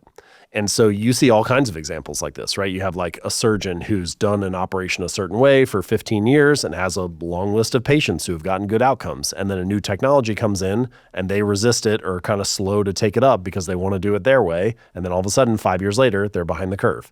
Or, you have a teacher who has always done her lesson plans a certain way for 20 years. And then YouTube comes along and she needs to utilize it, but she doesn't want to. And then all of a sudden, 5 years later, they're behind the curve. And it's true for many other things too. It could just be somebody who stays on a given path for too long. But the more that you grip to that identity, the harder it becomes to grow. And so the way that I view it is the identity is very helpful early on. You're getting a habit established. It helps you become that type of person that you want to be. it's like a painting that is always being retouched. The image is never staying totally the same. There are parts of your identity that are more fixed than others. I'm tall, I'm a father, like that stuff's not going to change. But there are also big parts of your identity that are always going to fade and ebb and flow and change with time. And maybe you never play a chess game again, like maybe that part of your identity is in the past. But whatever it is, it's always being touched and edited. And so I think that willingness to reinvent yourself, to edit as time goes on, life is dynamic. It's not static. And so you need a willingness to continue to reinvent and edit as you go. I'd like to take a quick break and acknowledge our sponsor, 8 Sleep. 8 Sleep makes smart mattress covers with cooling, heating, and sleep tracking capacity. One of the best ways to ensure you get a great night's sleep is to make sure that the temperature of your sleeping environment is correct. And that's because in order to fall asleep and stay deeply asleep, your body temperature actually has to drop by about 1 to 3 degrees. And in order to wake up feeling refreshed and energized, your body temperature actually has to increase by about 1 to 3 degrees. 8 Sleep automatically regulates the temperature of your bed throughout the night according to your unique needs. I've been sleeping on an 8 Sleep mattress cover for nearly 5 years now, and it has completely transformed and improved the quality of my sleep. The latest 8 Sleep model is the Pod 5. This is what I'm now sleeping on, and I absolutely love it. It has so many incredible features. For instance, the Pod 5 has a feature called Autopilot, which is an AI engine that learns your sleep patterns and then adjusts the temperature of your sleeping environment across different sleep stages. It'll even elevate your head if you're snoring, and it makes other shifts to optimize your sleep. If you'd like to try 8 Sleep, go to 8sleep.com/Huberman to get up to $350 off the new Pod 5. 8 Sleep ships to many countries worldwide, including Mexico and the UAE. Again, that's 8sleep.com/Huberman to save up to $350. I love it. I think it's something that at every stage of life is very relevant to how people decide to show up. I think I'm recalling that when I started studying neuroscience, there was no field of neuroscience, but they had a textbook that was, I think it was like biological psychology or something like that, or physiology. I can't remember the book, but they had pictures of some of the luminaries in the field. There were so few people you could actually put that in the kind of jacket 5 of the of book. them, here they are. Yeah, and they had their pictures, and I'll never forget, there were little quotes below, and one guy, I don't even know who it was because I have pretty good handle on neuroscience history, but I don't remember who it was, but he said, his quote was, "I enjoy doing research more than eating."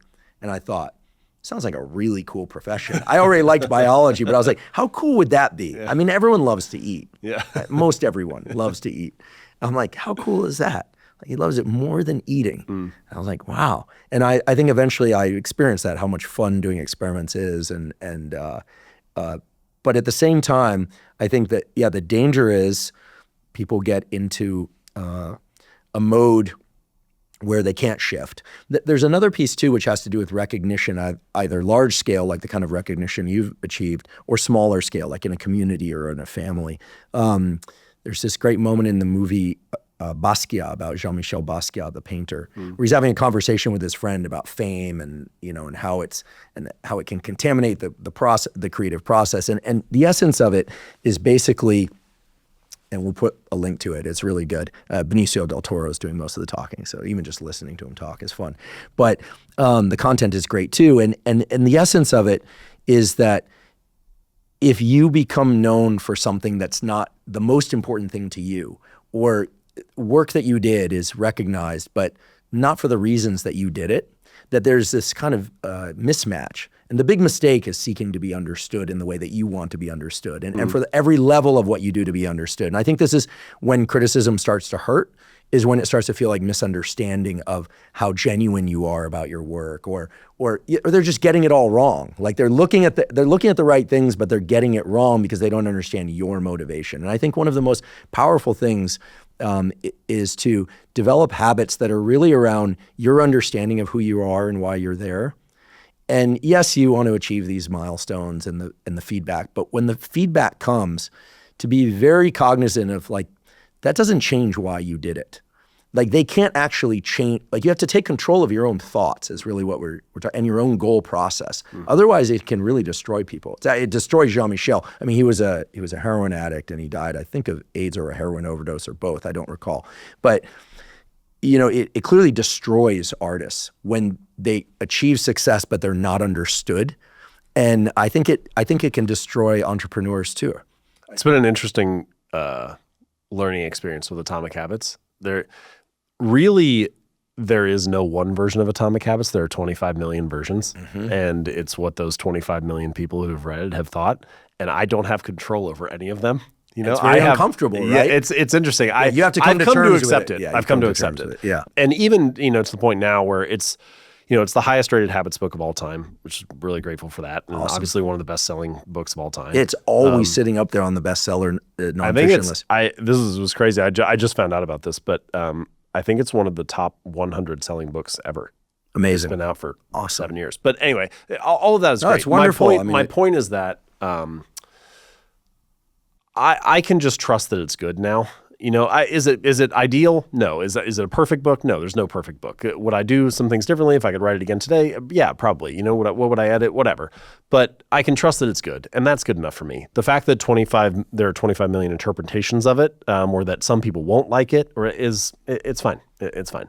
I've heard from a couple of people who have had projects. Some of them I've talked to, some of them I haven't. But I heard someone told me that Adele, when she wrote "Someone Like You," she was like, the best song that I'll ever make is behind me now. And that's like kind of depressing in some way. And I don't feel that way about Atomic Habits. I'm like, it can just be a project that I worked really hard on and did my best, and it went well. And that's fine. That's all it has to be. And I can move on and do the next thing and try to do my best with that. And, it doesn't have to become your whole identity, which I guess ties back to the point that you're trying to make, which is that in order to have a healthy identity and in order to let it grow through these different seasons of life, you can't get too fixated on what other people think about it. I find that whenever I'm worried about what someone else thinks, I'm usually not actually worried about a particular person. I have some story about like what they're saying about me, but if you pin me down and you say, well, do you care what Sarah thinks? I'm like, well, no, I'm not actually worried about what she thinks. What I'm worried about is this collective imaginary they in my head. And so you're like, oh, it's actually fictional. And realizing that and releasing yourself from that fear a little bit, I think helps you maybe move on to the next thing you need to do. It's clear you have a healthy relationship to this whole thing, not just success of the book, which is definitely earned, but the identity piece, which, again, I think can happen at the scale of two people, right? That, we do something for someone else, we want to better serve them or the relationship, but people generally want to not just be seen for the effort, but they want to be understood for why they did it. Maybe just because they're a nice person and they want to be seen. And this whole notion of like trying to hold on to or to grasp the understanding of motivation, it does not work. It doesn't work at the level of, the only time it works is when there's just one of you and you know what's true for yourself. I think that's the thing to hold on to. And I think it's very important, this notion of feedback from other people. I think the story that people start to create for themselves if they get critique, not just in the public space, but from anyone, is that I do think that people tend to map it to some story in their head about like their family, like they had, alcoholic parent or no one's really succeeded. I mean, this is why it's hard, I do think, for people to break through in new environments. They're the first person in their family to go to university or something like that, or to play a competitive sport at a certain level.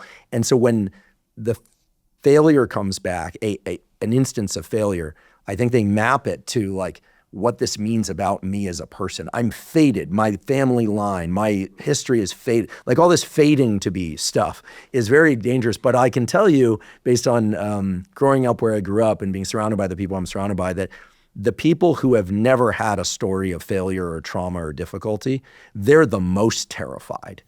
And they are actually the most vulnerable.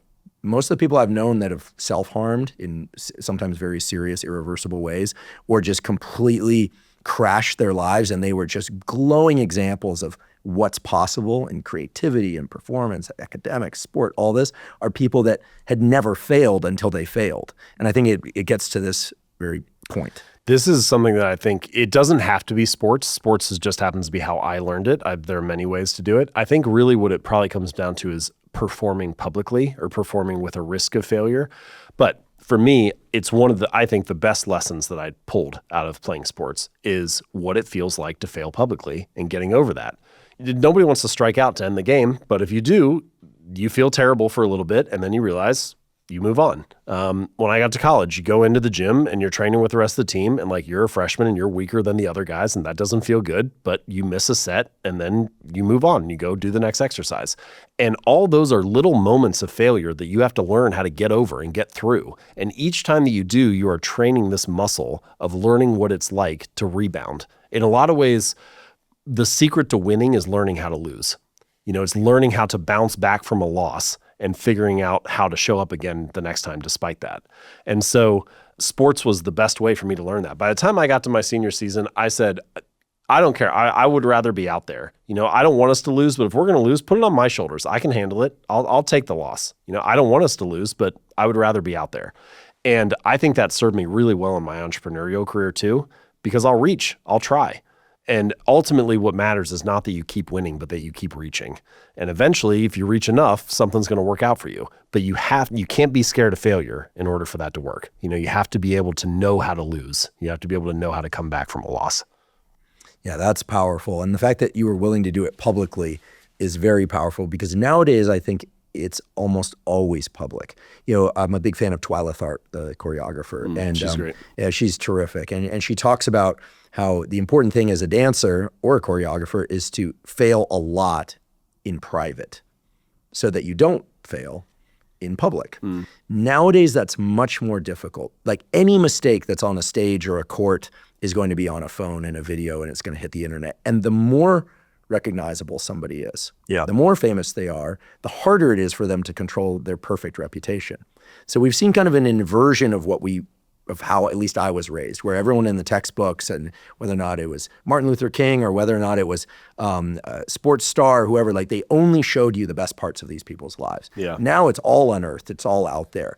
And so I think just the act of being online for like a middle school kid is a very scary thing, right? Or in high school, like if something doesn't go well, they're like dances, like school dances. I have a niece who's like, I asked her about the school dance. She's like, oh yeah, there's no phones there, right? Which is cool, right? Like no phones, so that they can just enjoy themselves, right? Because reputations and rumors and gossip and drama, it exists at every level.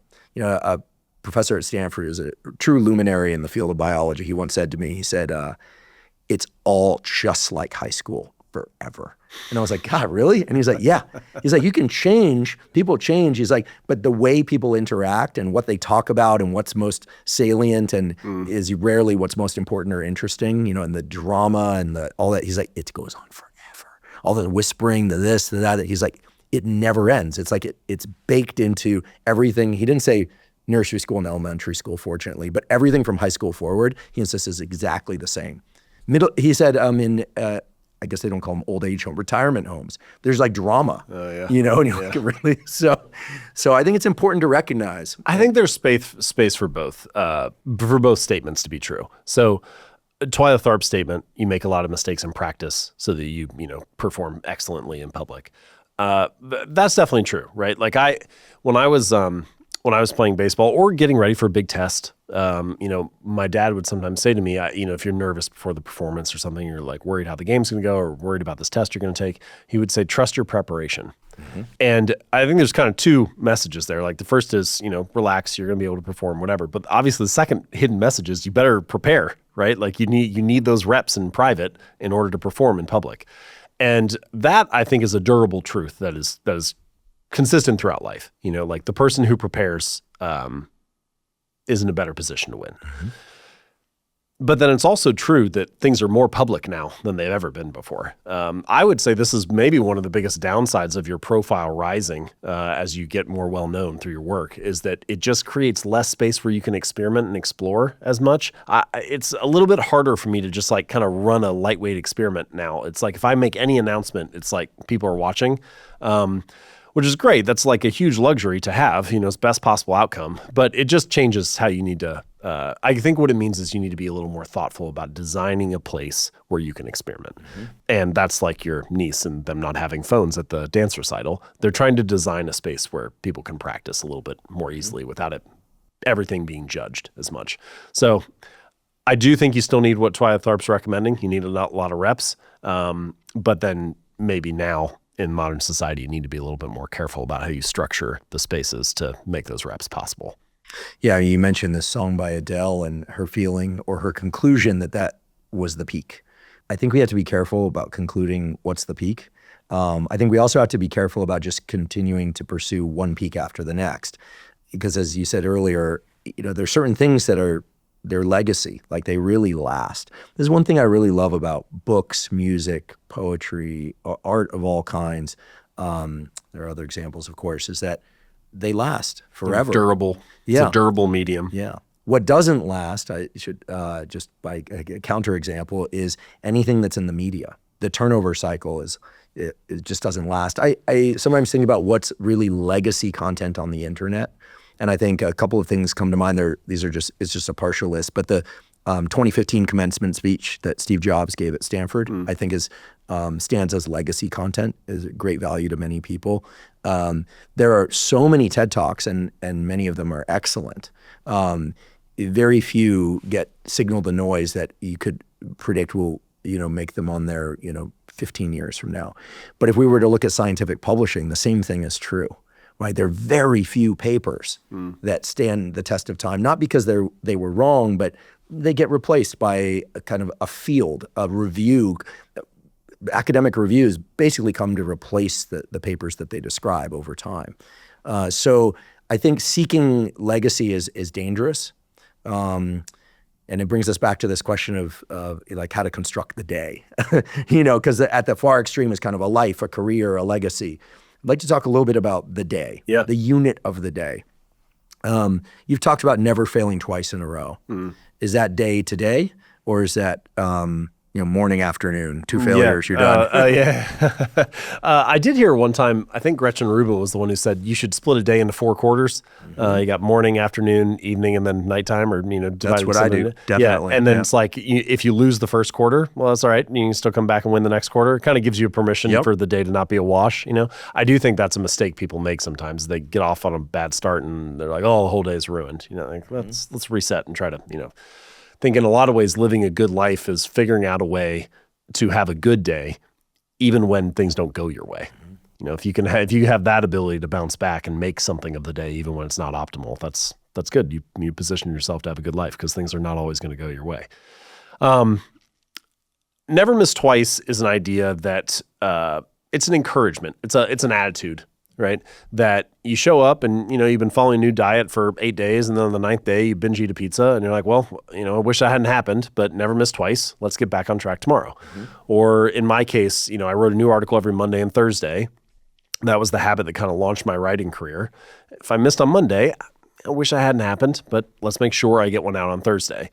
And the real insight here, what you really learn when you look at top performers across many domains is that they make mistakes like everybody else. Everybody's human, but they tend to get back on track quickly. And if the reclaiming of a habit is fast, the breaking of it doesn't matter that much. You get to the end of the year and it's just a little blip on the radar. But it's missing a habit and letting slipping up once turn into not doing it for 3 months. That's the real problem. And so you're trying to course correct quickly. That's what Never Miss Twice is really about. You could break it down within a day if it's a habit that you're doing multiple times a day. Sure, but I think the real thing is trying to build this ability to rebound quickly.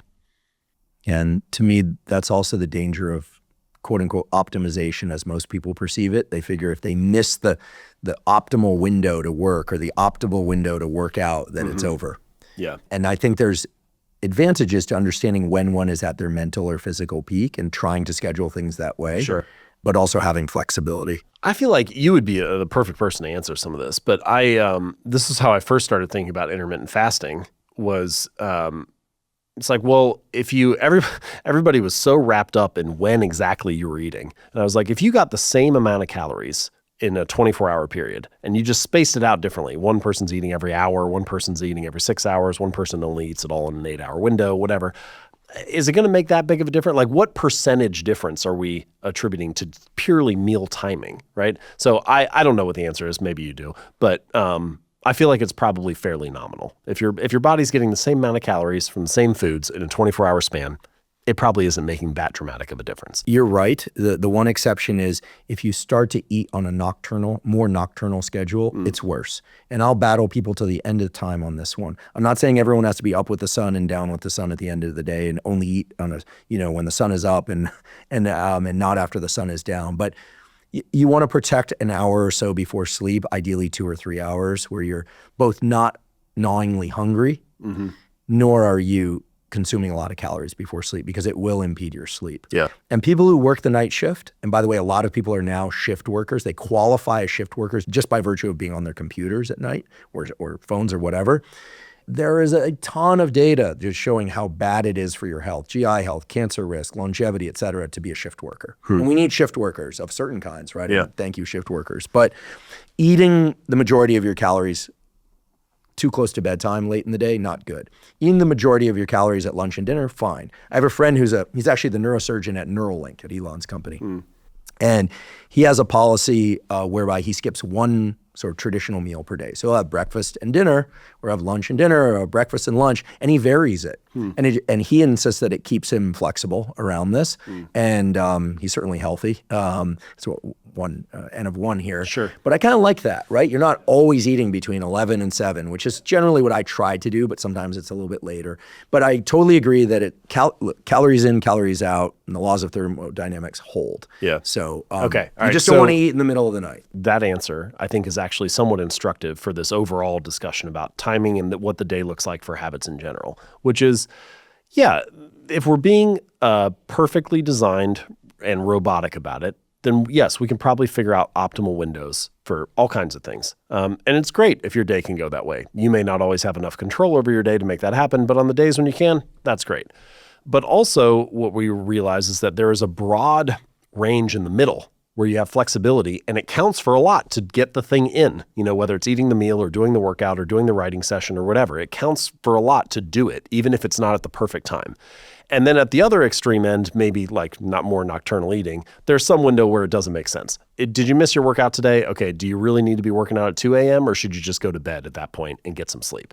And you'll have to decide what that is for you. But there are probably extremes for lots of these habits where you're doing a little more harm than good by forcing it.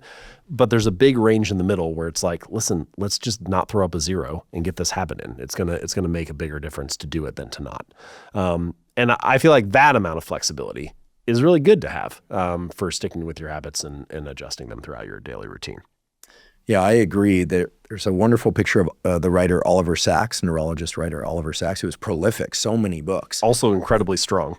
Also incredibly. Yeah, I think he squatted like 525. I think it was that he won the California, squat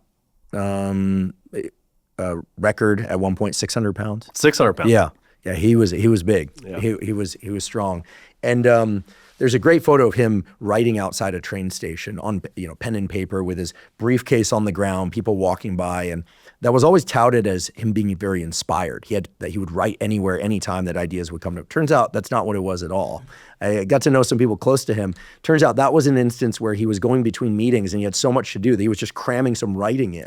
So, so we look at that picture and we go, and for years I looked at that picture. I actually had it, a printout of it, pinned above my desk, and I thought, that's an inspired person right there. He's so excited. And it turns out, no, he was just very, very busy. It turns out it was an overscheduled person. Exactly. Getting it in wherever he could, whenever he could. So I think we have to be careful how we interpret people's schedules. I also think the regularity does lead to a kind of the nerdy term is entrainment. Just like we will wake up a minute before our alarm clock goes off, which is, by the way, an entrained, it's kind of an operant conditioning of the cortisol response, which is why we wake up in the morning. Cortisol spikes, we wake up, right? And it's down to the minute often.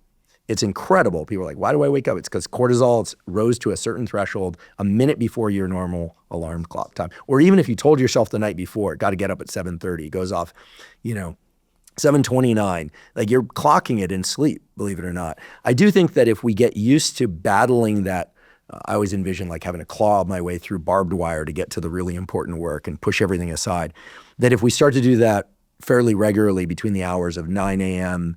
and 11 a.m., that we're better prepared for that battle at that time versus in the afternoon. We can still do it in the afternoon, but that I do think it's an entrained cortisol response, which is what allows us to lean into challenge. Cortisol not always being a bad thing. Yeah. Okay. So let's talk a little bit about timing and habits and sequencing, because I do think that it's an important lever that you can pull on for building habits. So first is, as a general rule, I think the earlier in the day you do something, the better odds are that it's going to happen. The more of the day that goes on, the more real estate there is for something to interrupt you, for somebody else's agenda to get put on top of yours, for somebody to need something or an emergency happens. It's just, you decrease the likelihood that the habit's going to occur. So generally speaking, I think stacking a group of habits earlier in the day is probably good. Having said that, there are 24 hours in everybody's day, but each hour is under different levels of control for you. So I think the question is not like, do you have enough time? The question is, which of your hours are within your control, or which of your hours can you shape better than others? Some hours are a lot more in your control than others. Like if you have somebody who doesn't have kids, then meditating at 7 a.m. might be a great time to do it. But if you have like toddlers running around and trying to get pants on your kid, then that's not a good time to try to do that habit. And so you need to figure out which of your hours are under your control. And then there's also circadian rhythm stuff and trying to time things up, especially physical things like working out or whatever. Like, sure, so we can try to do some optimization there if you have the control over that hour. But the other thing that I think that is important to ask is, which of my habits are upstream from other good things happening? So for me, I know that probably if I was going to pick the big pillars of what really makes a good day for me, do I get a workout in? Do I read? It really doesn't even have to be long. It could just be 5 minutes, but do I do any reading? And then do I write one sentence? Those are kind of my like measures. Now, of course, for me, the hardest part is choosing what to write. Once I actually pick what I'm writing about, then it's easy for me to get going further. So I know that there's a lot more that comes after that one sentence. But those are kind of the big professional ones that I'm like, if I do those three, I usually have a pretty good day. The reading and the writing are easier for me after I work out. So the workout is kind of the linchpin one. Why do you think that is? Is it that you dispel a certain amount of nervous energy? I think some of it is just the post-workout high. I kind of have that clarity, an hour or two after I work out. So that I think that helps. I think some of it is also, I like to work out, not early in the morning, but in the morning. And I don't know, it just like gets me going for the day. It like changes my state. Mm-hmm. I feel more energized after that. What time do you wake up and what time do you tend to work out? Not that people should map exactly to this, but I'm just curious. Yeah, good caveat. Usually I'm waking up around 7, and usually I'm working out around 10 to 11, somewhere around there. For me, and certainly there are some data to support this, but also other timings that 3 hours after waking or 11 hours after waking seem to be ideal times to work out. So I'm kind of around that zone. Yeah. That's interesting. I mean, I think that I did not know that. But mentally and physically, probably due to changes in body temperature and circulation of that morning cortisol rise that wakes people up. We hear so much about cortisol being a stress hormone. We forget that morning cortisol needs to be very, very, very high in order to have low cortisol at night. If you don't, you have this kind of flat cortisol curve, as they call it, sets you up for insomnia, anxiety, a bunch of things that are really bad. Cortisol has gotten a bad rap. And when you exercise, and you probably quadruple your cortisol levels, at least during the workout and afterwards, depending on the workout. So if you're stacking all your cortisol earlier, it's like a wave front for the rest of the day. And I'm guessing that's probably what you're tapping into. That's interesting. Yeah. So that makes sense. That adds up to me as an explanation. And then the other thing is the writing is way easier if I do the reading first. So here's just kind of two little philosophical thoughts about it. First is, almost every thought that you have is downstream from what you consume. And so when you choose who to follow on social media or which podcast to listen to or which book to read or what YouTube channel to watch, you are choosing your future thoughts in a sense. Whatever fills up your feed is going to spark the next thought that you have next week or a month from now. So you should choose very carefully what those things are. I don't think we usually put that kind of weight on it. But if you want better, more productive, more creative thoughts, then you need better, more productive, more creative inputs. And so I had this thing happen where this was, I've been writing online for 14 years now. And first couple of years, I had this pretty rapid growth and I got to 100,000 email subscribers. And for some reason, once I got to 100,000, I got in my head about it. what I should have done was just say, things are going well, keep doing what you're doing. But instead I was like, now a lot of people are paying attention, so it has to be really good. So I thought, let me spend even more time writing and make it better. But in fact, the writing got worse. And my theory now is that I was writing more, but I was reading less. And so I had fewer inputs, fewer sources of inspiration, fewer sparks for new, interesting, good thoughts. And so the writing declined. And now I look at it more like driving a car. You know, you have to take the car to the gas station and fill it up with gas. That's like reading. But the point of having a car is not to just sit at the gas station all day and just stay there and keep filling up. You also want to drive and go on an adventure and go see some things, which is what writing is like. But if you never stop, then you end up stranded on the side of the road. And so they work well together. So if I get the workout in and then I read, if I'm reading something that's good, that is like, and I would define good as relevant to what I am trying to write about. If I read something that's relevant to what I'm working on, I almost can't stop myself from writing. I'll only get like 2 or 3 pages in and I have to stop. I got to, just riff on a bunch of stuff that is sparking or bubbling up. So if I do things in that sequence, it's usually a pretty good day. That's awesome. So that's like a kid who's watching baseball and it's an awesome game and then just like runs outside and just has to play with his friends. Yeah, Let's get a game together, as opposed to a lot of people who just want to just be passive consumers the whole time. I was surprised to hear that you don't just get dropped into the reading and just stay with it. It's really a springboard, or as you said, it kind of preloads your brain for doing your best writing. Joni Mitchell, I think, used to paint as a preamble to writing and singing. And I have a good friend he's both a musician and a producer, and he'll get up early in the morning or sometimes in the middle of the night and he'll just draw, go back to sleep, wake up, and then he produces music all day. He's been doing this for, 50 years. 50 years. Yeah, nearly 50 years. And yeah, that's right. And I guess turning 50 myself is kind of staggering. Some of my friends, he's older than I am, but it's incredible. Right? It's like you guys are describing this process of loading up your mind and then pivoting to the thing that really matters most, which I think is super impressive, because most people get stuck in the thing that feels easiest and that someone else provides. Most people are consumers, not creators. But I think most people want to be creators, but they don't know how to do it. This reminds me a little bit of like David Epstein, some of his work on range and, exploring broadly, and how having a range of either sports activities or intellectual pursuits can make you better. A lot of times they say experts are T-shaped, right? They read broadly, but then they have a narrow vertical where they specialize. And the big takeaway that people have from this a lot is that it's the top of the T that really matters. I need to read more widely. I need to look, around the world and expose myself to lots of things. But I actually think the stem of the T is incredibly important. It is the precursor to the top of it mattering at all. And what I mean is that the fact that you have an area where you are focused on, the fact that you have an area where you are specializing, gives the broad range of things that you're exposing something to latch onto. Right. And so by having your area of expertise, or just it doesn't even have to be an area of expertise. It could just be a mission or a project, an objective.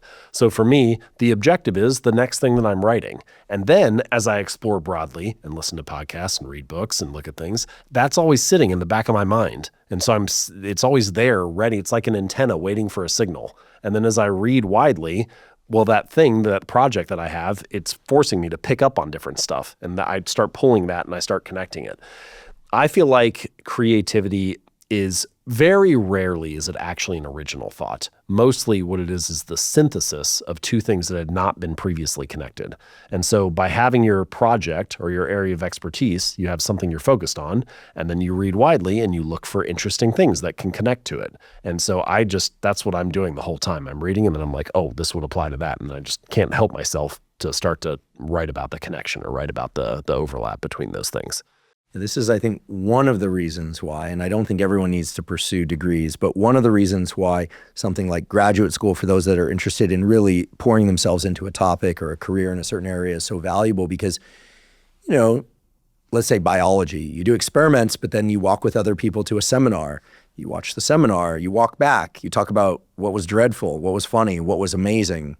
Maybe you talk about other things as well, but you're sort of immersed in it. And so your whole world, it's a very pure time. And again, it's not for everybody, but it's a very pure time where you're just completely immersed in a set of topics and conversations. I think online algorithms have gotten so good now at detecting the range of things that we're interested in and feeding those to us. I think there's an opportunity there where if the algorithms could be, if we could self-select a filter so that it could enrich us, right? I mean, when I go on YouTube, I want to see certain types of content. Other stuff, I think, appeals to whatever it believes about my, kind of less, let's call them, just things that they're not bad, but they're not good. They're not serving any purpose in my life. I don't want to see that stuff. And so I think but I do listen to a lot of lectures. I think personal development stuff online is incredibly interesting and meshed with scientific literature. Obviously, that's what appeals to me. So it seems like the solution is to be a selective forager. And books are probably the most direct way to do that. Like you choose what books are on your shelf as opposed to your feed, which you don't really self-select. Sure. I think there's more control over it nowadays. But do you read physical books? Do you listen to audiobooks? I prefer physical. I like audio. What I almost never do is ebooks. I don't have some personal vendetta against them. I just rarely read them. I prefer physical. If I'm gonna read a book for the first time, usually it's the physical book that I'm reading. Two areas where I really find audio helpful. One is if I just don't have that much time. If I'm going to be on the road a lot or traveling a lot or whatever, obviously that's much easier. And so it's nice to have the audio as an option.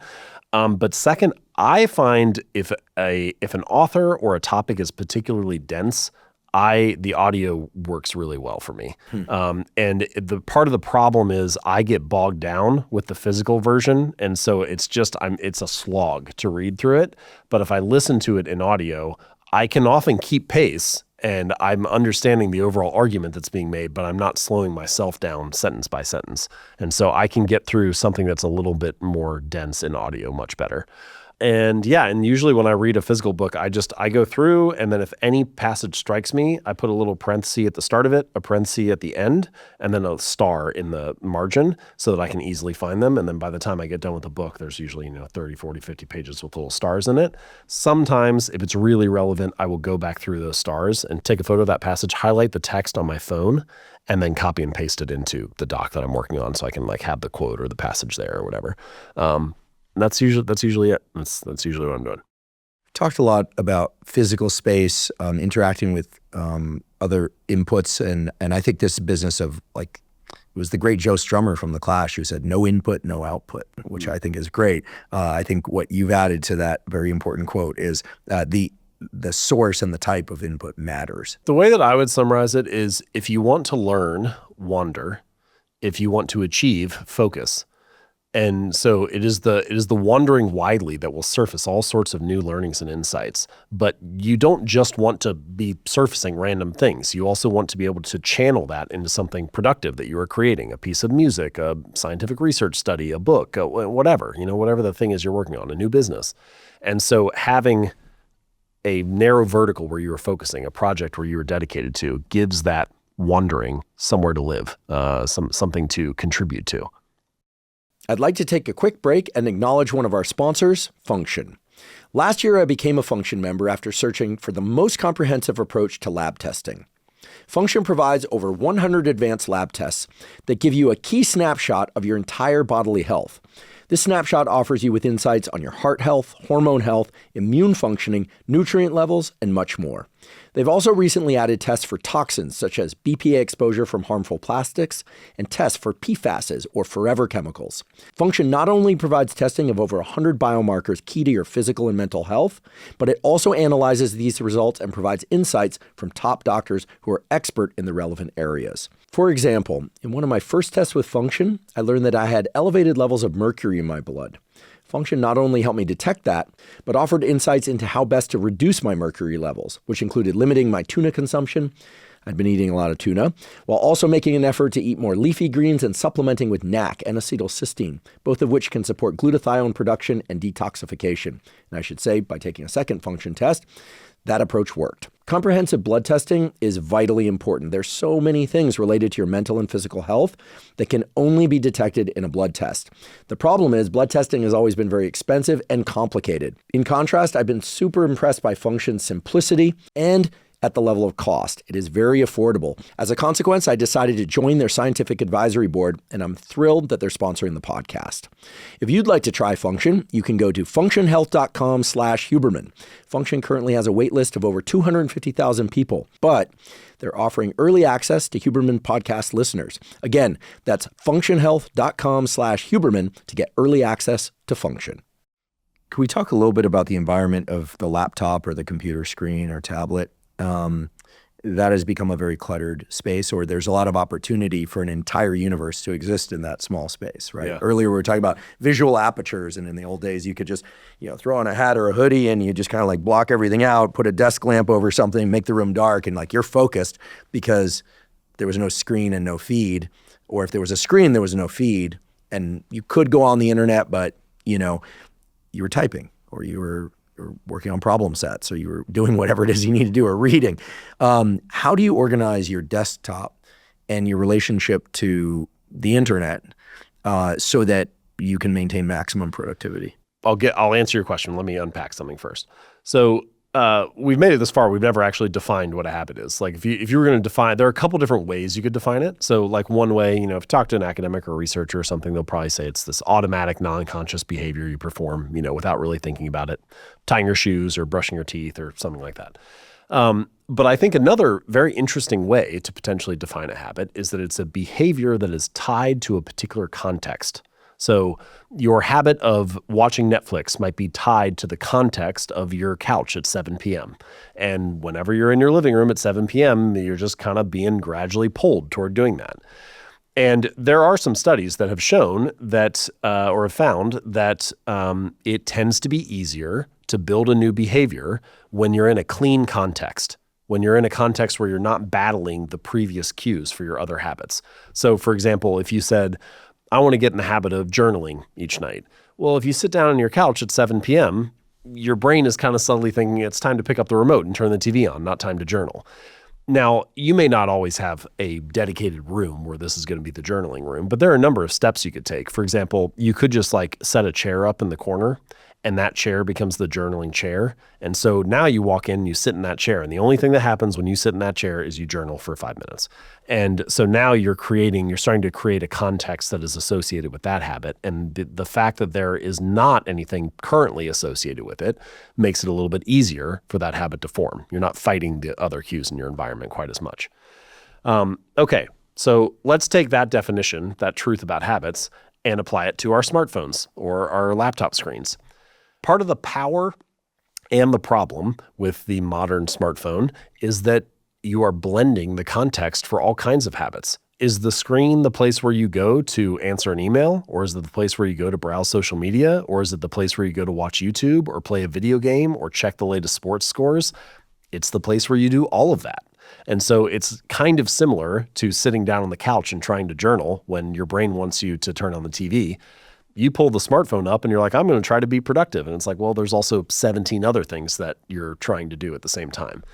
And so that puts yourself in a tough position, I guess is the point that I'm getting to. Here's some of the things that I do. I don't think that I have this figured out by any means, but these are some of the steps that I play with. The first is, I don't do this all the time, but I will say maybe 70% of the time, 80% of the time, I leave my phone in another room until lunch.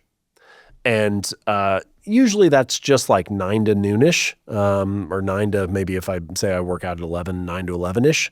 But it gives me a couple hours in the morning when I'm not responding to everybody else's agenda, or I'm not getting interrupted by, the phone. I'm just going to work on what's most important to me. What I've always find interesting about that is if I have my phone on me, I'm like everybody else. I'll pick it up and check it every 3 minutes just because it's there. But if it's in a different room, I have a home office, and so it's just down the hall. It's only like 30 seconds away, but I never go get it. Mm-hmm. And I'm like, well, did I want it or not? In the one sense, I wanted it so bad that I would check it every 3 minutes when it was next to me. But in the other sense, I never wanted it badly enough that I would work for 30 seconds to go get it.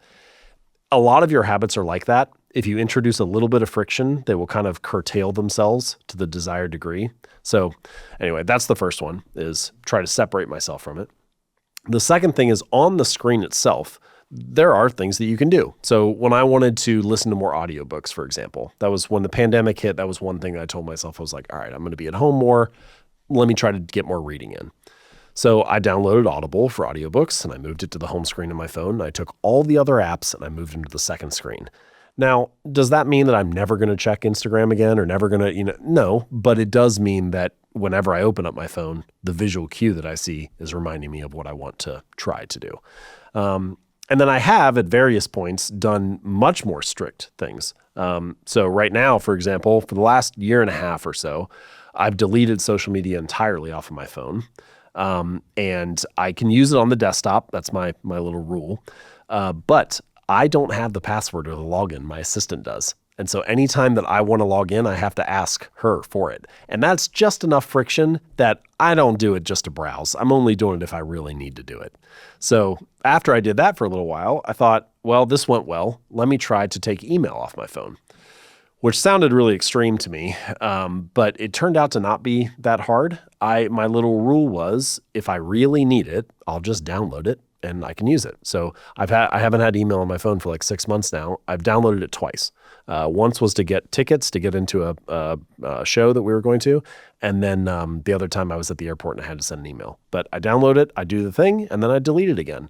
And again, it's the same as keeping the phone down the hall, which is it's just a little bit of friction. If you have to download the app every time you want to use it, there will be times when you'll use it, and that's fine. But if you're just wasting time for a minute or your thumb is just looking for something to click because you don't have anything to do, you're not going to take the time to download it because you're like, well, I didn't even want to look that bad anyway. I'm not going to wait for a minute for it to download. So those are a few of the things that I've been playing with. Doesn't sound like you use any programs like Freedom or any of those to lock you out of the internet. I know Fred, the founder of Freedom. I have used it, Freedom and what's the other one called? Self-Control. I've used both of those at various times, but I haven't used them for years now. I got into this thing for a little while when I was actually working on writing Atomic Habits. I tried to lock everything down, not just social media. It was like ESPN.com, like what, I don't want to allow myself to use the internet basically. But then I realized, well, I still need to be able to research stuff and get to things. So it got my list of blocked websites got kind of unwieldy. And it was fine, but I don't know. It was fine. I don't have anything bad to say about it, but it's not a strategy that I've used long term. I've used Freedom a little bit. I don't really struggle with getting on the internet if I have tasks to do on my computer. Yeah. I do think the phone thing, people talk about the dopamine hits, et cetera, from the phone. I actually don't think it's as dopamine driven as we would like to believe. I think that's a convenient heuristic. The behavior itself looks a lot more like a reflex. Of one person picks up their phone at dinner and then suddenly everyone does it. I don't think people are as conscious of what they're doing. It could also be called a habit, right? Yeah. And the cues are so many and so low level, but powerful that I think people are just living in the reflex or the habit of picking up their phone and looking at it and scrolling it. Okay, I don't think there's much reward there in most cases, and it's harder to research in the lab. I mean, this has been done, but and listen, I think the discussion around too many dopamine rewards is a healthy discussion in general, but I think there's something kind of off about how we think about cell phone use. We're thinking about more in terms of rewards. Like how many times have you picked up your phone, seen something and been like, oh, that's awesome, and then reflected on it later that day? Like you might send it to somebody in the moment, but like if you ask me, what did I see on social media yesterday that was super interesting? I'd say probably had something to do with a bulldog. I like bulldogs, but I can't really tell you. I'd have to really explore. If you ask me like, what was really like something really cool that happened yesterday? Oh, I ran into an old friend down near the beach, et cetera. Like it's so salient, like it just pops right in. So I don't know. What are your thoughts about social media as a reward mechanism or a slot machine? I think about it more as a kind of like they tapped into kind of like an itch pathway that we just naturally scratch without even thinking about it. What I think is really interesting is let's use this example of checking your phone and talk about the 4 laws of behavior change that we talked about before. What you often see, this was, I don't know if this is a deep insight to anybody else, but it felt like a deep insight to me when I was working on the book, which is what if I looked at our bad habits and tried to figure out why are they so sticky, and then apply that to the good habits that I want to build. Inverting that was really helpful for me. So if you look at, a lot of people feel like they check their phone too much. Well, what are what do the 4 laws of behavior change look like? Make it obvious. Our phones are always on us. They're always around. They're very easy to access. They're highly visible. Make it attractive. There are lots of fun things, silly memes and video games or whatever. There's all kinds of interesting stuff happening on your phone. How many people are following me, whatever. There's lots of things to check there. Make it easy. So many of the apps are just striving to make it as frictionless as possible. Instagram will auto swipe albums for you so that you don't even have to swipe through the images. Like they'll do it for you. And so there's just this continual quest toward convenience and ease. So many of the big apps on your phone are just taking a modern desire and then making it easy and more convenient. People have always needed to eat. DoorDash is like, just tap your thumb, we'll bring it to your door. Love DoorDash. And then make it satisfying is some of that dopamine hit or reward that you get, whatever level that may be. But the point is, yeah, it does all 4 of those things really well. And so the behavior is very sticky. People sit there and they're like, how long will it take to build a habit? And I'm like, well, how long did it take you to get in the habit of checking your phone? You probably don't even know. It was probably like 2 or 3 days, or, you never even had to think about it. It was just because all those levers were pulled, it was very easy for the behavior to form. And so I think looking at what makes your bad habits sticky helps reveal some of the things that maybe you want to apply to your good habits to make those more likely as well. What are some of the tools that people can use to break bad habits that are not related to the phone? Just because we've already covered those. Yeah. But there are a lot of people who have trouble, craving sweets, late night eating. Tough one. That's a tough one. When I'm craving like some sour candy type flavor, that's a tough one. I usually can manage to just wait it out. Yeah. But that's my vice. Sure. People have, they've got their stuff. What do you suggest? So we just went over 4 things that make habits stick. You make it obvious, attractive, easy, satisfying. To break habits or to decrease the odds that a behavior is going to occur, you just invert those 4. So rather than making it obvious, make it invisible. Don't keep junk food in the house, unsubscribe from the emails, whatever. Reduce exposure to the thing that triggers it. Rather than making it attractive, make it unattractive. This is the most difficult one for bad habits. It's not, I would say it's the last place you should probably focus, because once you learn that the sweet tastes good or that a donut is tasty, it's hard to rewire your brain to think something different. You would need to, I'll give you an example of it in a minute. But so rather than make it attractive, make it unattractive. Rather than making it easy, make it difficult. Increase friction, add steps between you and the behavior.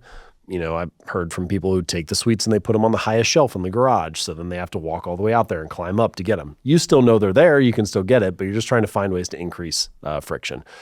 Say you want to smoke. If you have a pack of cigarettes on the table in front of you, that's really low friction. Like you need a lot of willpower to resist that. If the closest pack is 3 miles down the road at the grocery store, you still might get in the car and drive there, but it's a lot more friction.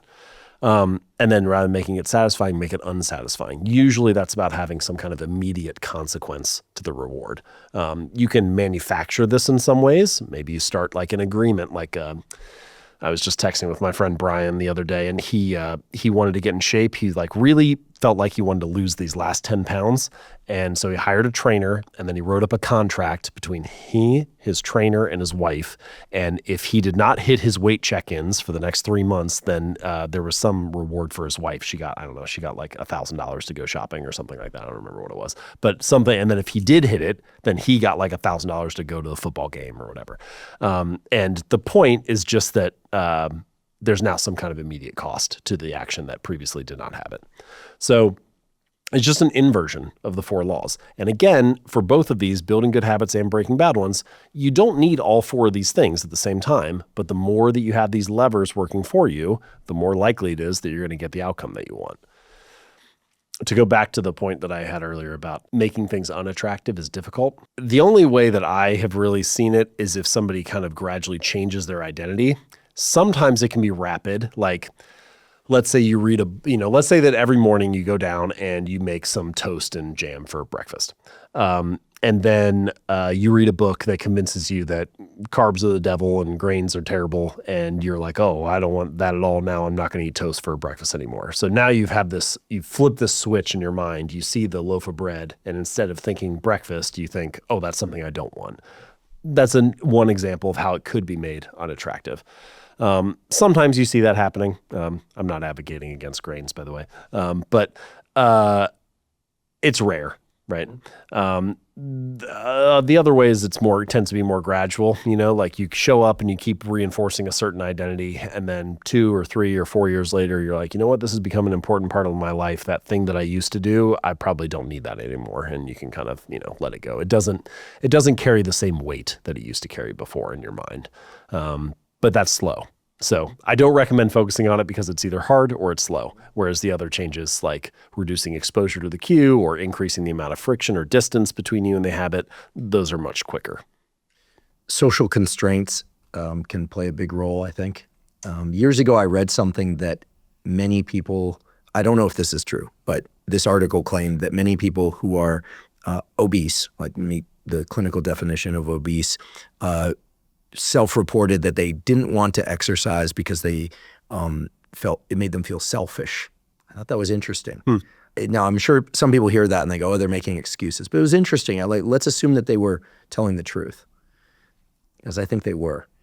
This idea that, most of us think of exercise as taking great care of yourself. You're going to be around for people longer and yourself, and you can, all these great things. But I think there's a category of people out there that think, no, working out is selfish. It's like self-indulgent. It's not kind. It's not altruistic. Your time should be spent doing other things. Taking too much time for myself and not focused on others enough. Yeah, and there's a whole depth of psychology there, I'm sure. But I think what I had to assume is that it's a product of environment and upbringing where, people come to believe that. So if you're, for instance, somebody who doesn't want to drink alcohol anymore and you went to the university that I went to, where everyone drank, you're fighting a pretty tough uphill battle. My experience was that the only way to win that battle the first time and every time is to make the battle the point, where you basically are like, you zig, I zag. You have to take this kind of antagonistic stance, right? I'm not going to be like you. And that's a frustrating thing because it can separate you from people in social gatherings. I was going to say, that's kind of a hard place to live. It's very effective. I did drink a bit in college, but drinking was never really a big thing for me anyway. So it's easy to do or easy to not do, just by virtue of where I was and me. But as an example, I think, when you take this, everyone else sleeps in, I get up at 4 a.m. They don't, why? Well, because I'm not like them. I think it works, but it's a separator. And so I think this question of how can we build good habits, break bad habits, but stay in the context that we're in, it runs countercurrent to some of the things we were talking about earlier, like surround yourself with good books and information, surround yourself with people that are doing the kinds of things you want to do. And a lot of people are living in these landscapes where the people around them are going the wrong direction, or at least not supportive of the right direction. I think the hard part about what you just described is it's fight, not flow. Yeah. Right. It's what you were saying earlier. And it's possible to fight your environment for a while, but it's hard to live that way for the long run. Sometimes I almost view environment as like a form of gravity. And I mean both the physical environment and the social one. Physical environment is always nudging you to do certain things in certain spaces. Right now, I am sitting here because this is where the chair is. Now, I could sit anywhere else in this room, but I would be sitting on the floor. And so the environment is kind of ushering me to sit in this spot, right? I'm always sort of being nudged. It's like a form of gravity pulling me here for this behavior. I could try to figure out a way to get out of this room that doesn't use the door, but I would really have to, I got to break through the wall, or I got to climb through the ceiling or something that is very high friction. So I'm always being nudged towards using the door to get out of the space. All of your spaces, those examples sound like quite obvious, but all of the spaces that you're in are like that all day long. There's always something that is easy and natural and consistent to do with the environment, and you're always sort of being ushered in that direction. So do your physical spaces contribute to the habits that you're trying to build? When they do, it's easier to build those behaviors. When they don't, you're fighting an uphill battle. The social environment is perhaps an even stronger form of that. If there was any one thing that I could add to Atomic Habits that wasn't in there, it would be more on the social environment. I have a chapter on the influence of friends and family, so it's not like I didn't know that it was part of it, but the impact of social environment on our behaviors is so strong and so dramatic. It's like that classic line of like a fish in water. They're like, what is water? We almost don't even see it anymore because it's just everywhere. It's so pervasive. But we are all part of multiple groups. Some of those groups are really large, like what it means to be American or what it means to be French. Some of those groups are smaller, like what it means to be a member of the local CrossFit gym or a neighbor on your street or a volunteer at the elementary school. But all of the groups that you belong to, large and small, have a set of shared expectations, a set of social norms, a set of typical habits that people do in that group. And when your habits are aligned, when they go with the grain of the expectations of that group, they're easy to stick to because you get praised for it, you get rewarded for it, you get welcomed for it. And when your habits go against the grain of the expectations of the group, you get ostracized, you get criticized, you get judged. And nobody likes that. It doesn't feel good. And so humans, at some deep biological level, are incredibly social creatures. We all want to bond and connect, even if it's just your little friend or family unit. Like we all want to be part of something and be connected to people. And so when people have to choose between, I have the habits that I want, but I'm ostracized, I'm criticized, I'm, cast out, or I have habits that I don't really love, but I fit in, I belong, I'm accepted, I'm praised. A lot of the time, the desire to belong will overpower the desire to improve. And so I feel like for the long run, the only answer is you have to get those two things aligned. Sometimes, sure, maybe you need to, the harsh ways are like fire your friends or, never see somebody again or whatever. Fire your friends? Right, yeah. Have you ever heard that? No. Some people are like, yeah, you need to get new friends or whatever. Yeah. I love my friends. I don't think you need to be that extreme about it. But what I do think you need is a space that is conducive to the habit you're trying to build. So if you live with people who have no interest in yoga, but you want to get into it, fine. You don't need to do it at home or in your apartment. You can go to a yoga studio for an hour, and that's a space that's conducive to the habit where you're surrounded by people who are doing it. And I think this is the real punchline, the real takeaway is you want to join groups where your desired behavior is the normal behavior. Because if your desired behavior is normal, now you can rise together, right? You can soak up the behaviors of that group. So sometimes those spaces are ready-made, like there's tons of yoga studios. It's not hard to find one. But other times you need to be the one to create the space. So like early in my career, I don't really have anybody in my family who's an entrepreneur, and I don't have anybody who's an author. So I'm like, all right, I want to start this thing, but I don't really know who to look to. So I started reaching out to a bunch of different authors and stuff, cold email people. I think I cold emailed about 300 people in the first 6 months. Like maybe 30 of them got in touch and were like, yeah, I'll chat with you for 30 minutes or whatever. So I knew a few people. And then I went to a conference and there were like maybe 10 of those people there. So I got to meet some people in person. So it's like, okay, 6 months in, I know a couple people now. And then I started hosting these retreats where I would get 6 or 8 authors together and I would just say, let's split the cost of an Airbnb, get together for 2 or 3 days, and we'll talk about how to write books and launch books and build an audience and grow an email list and all the stuff that, nonfiction authors are focused on. And it was almost always like one of the best weekends of my year. And I was worried that I was going to invite people and then look like a dork and people would be like, no, I don't want to come, and whatever. But everybody always said yes. And it's because everybody wants the same thing. They're all waiting for somebody to get like-minded people together where we can share ideas and be around people who are wrestling with the same problems.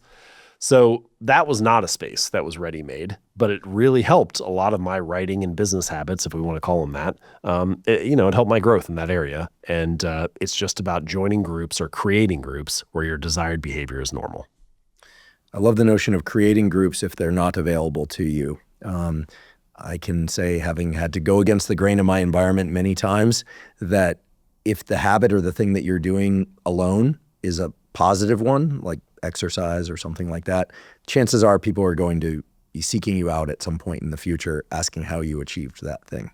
Almost always. But it's hard to go at things alone. Or even to just be part of a new community, like where you don't really know people that well or just know them online and things like that. But I also encourage people to build what might not be there because, provided it's a good habit, I think people will, as they say, like others will join you. Sure. What's coming to mind is when I was in my scientific career, I'd go to these meetings. Basically, people would sit all day, eat all day, and drink all night, basically, and then sleep. And it was super unhealthy. And I realized, I always feel like garbage at these things. So I was like, you know what? I'm just going to skip a couple sessions. Those talks aren't that good. I know those people, they don't give good talks. Or maybe they do. I'm willing to miss it so I can go get a workout in. And only once did I ever run into a colleague in the gym. And I was like, it's kind of like this thing, like, oh, you do this too? It's like, and I won't say who this is, but he's a super successful scientist. He's a member of the National Academy and all this stuff. And he's like, oh yeah, if I just sit all day, there's no way I can pay attention. It just goes in one ear and out the other. And some of the talks just aren't really that good. And I was like, whoa, like that was the validation I needed. Yeah. I would have been doing it anyway, but I felt like maybe there was something wrong with me. Nowadays, I think things have changed. I think that scientists are encouraged to take good care of their bodies too, but it ran counter to the kind of stereotype. Like you're at a meeting, you're supposed to be at the meeting. Of course, you're not supposed to spend the whole time like exercising and hanging out. But I noticed like people don't miss happy hour. I wasn't really into hanging out at the bar. I would catch colds and stuff. People were always shouting next day. Everyone's like, I feel like garbage. It's like there's so many things that happen in the professional context that limit performance. And nowadays, I think people are much healthier. So I do think that communities change, but it requires some people breaking out from those communities. Sure. So I'm a big fan of what you're saying. Sorry to run long with my example, but it hits home because I think that, how we grow up, we carry that stuff forward, which raises a question. You're a Midwest guy. And I have to imagine that some of the practicality and just like good practices that you talk about, it does kind of fit with my stereotypes about like the Midwest. Like that's cool. Great. I'll take it. There's a lot of decency to people in the Midwest. Like maybe there's this combination of like Scandinavian influence, like, some of those areas were ag areas before. I mean, you've got cities, of course, in the Midwest too. But to what extent did you grow up in a family where people cared about habits and self-care, or are you the breakout? I'm born and raised in Ohio. Love Ohio. I was a Ohio boy my whole life. Went to school there. I have been, now I've traveled a lot and been to over 40 countries and, travel around the world and all this stuff. But I still love it there and I still live there. I was just saying this to my wife the other day. In some ways, I feel like everything that I teach through Atomic Habits and the writing that I do is just me teaching what my parents taught me, but to the public. And I have come to appreciate it more and more as I've gotten older. I think I just had really good parents. I think I just got very lucky. And so, that was a huge win. My dad played professional baseball. He played in the minor leagues for the St. Louis Cardinals, and then had a long career in the insurance industry. My mom was a nurse for her first career, and then my sister got leukemia when she was 3, and so she took time off to be with her while she was recovering. And then she had, like 10 years later, a second act as a assistant in a preschool classroom for kids that were high needs, like autism and things like that. And I don't know. They both have habits that they're quite good at, even now. Like they both like to swim. And so they get up and they go swim at 5 or 6 a.m. They're like farmers; they get up super early. They get up early and they go swim, and they're very diligent and reliable about it. I think I have picked up things from each of them. My mom is the type of person that she really sticks with things. So like, it'd be very hard for her to start a book and then quit it. She would like never want to quit a book. I'm like, you need to quit more books, but she would, she wants to see it through. My dad is very driven and competitive, but also like very outgoing and warm and easy to talk to. I don't know. I soaked up lots of things from both of them. The other person that really did shape some of my early habits was my grandpa. And I think less about him in terms of being diligent with habits. I think more about it in terms of mindset. His big thing was always PMA, positive mental attitude, is what he said. And so much of what I try to teach my kids now, or the outlook that I try to have, is around that. It's going into each day and trying to emphasize the good things that are going to happen, and trying to focus on and emphasize the good things that could happen or that I'm trying to do. There will always be hardships that come up, but I'm trying not to hold on to those too much. I'm kind of wary of anybody whose primary mode of operation is to be like a martyr. I feel like that's a draining type of person to be around. There are always things that are not going to go well, but that doesn't mean those have to be the ones that we live by each day. So I think that part of my mindset came from him. But the three of them definitely played a big role in my approach. Are your kids starting to adopt habits based on the things you've taught them? I mean, clearly you're teaching them things. You described some of those earlier. Do you notice those things starting to emerge reflexively? My kids are all still very young, but it's interesting how fast it happens. A couple lessons that I've had so far. The first is you are always teaching them. You are teaching before you even think you're teaching. Even before months before they'll say their first word or whatever, you're teaching them how to talk. And so reading, like to my oldest, reading to her from the very start, we read more with her than the next two just based on time. She had incredible vocabulary very early on. And I think it's because we read to her so much. It was just hours a day. So that's interesting. You're always learning. And I think that applies to adults. It applies to everybody. Another way to phrase it would be every moment has a stimulus.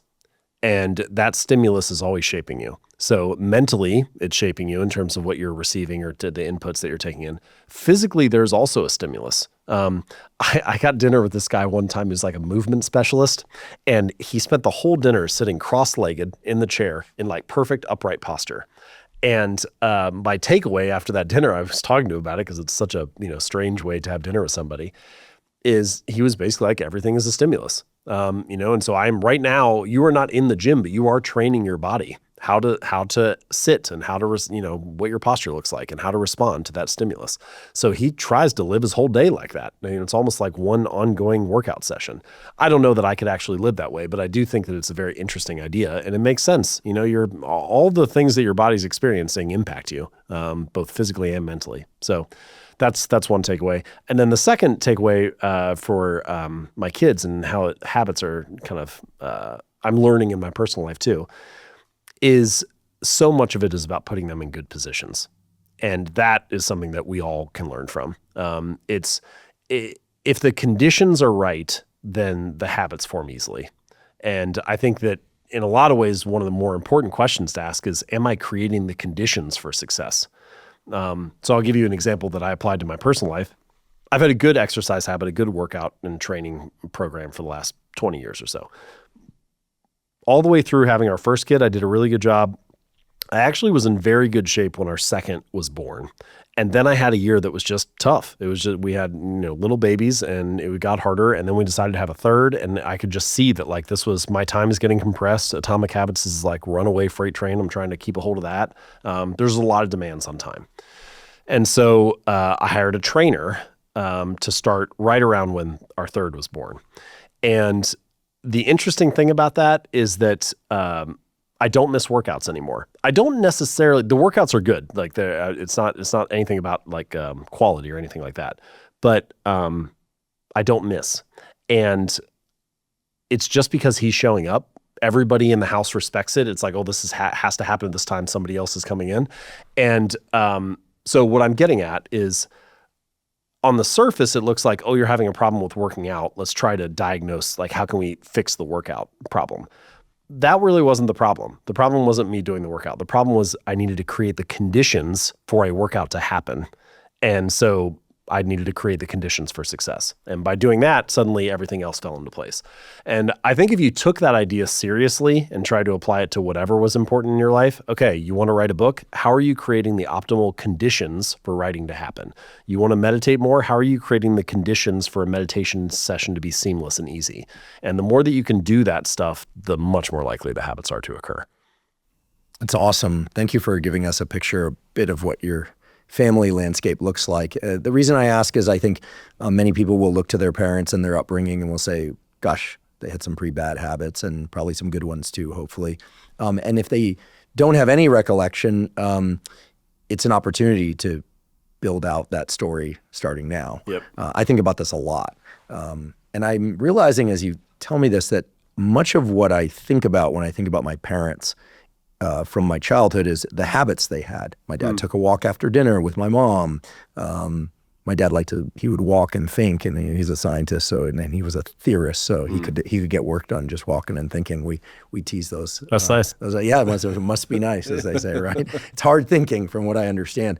That's why I became an experimentalist. Yeah. I like to work with my hands, but the things that my mom did, that my sister did, like that's a lot of the tapestry of my memories.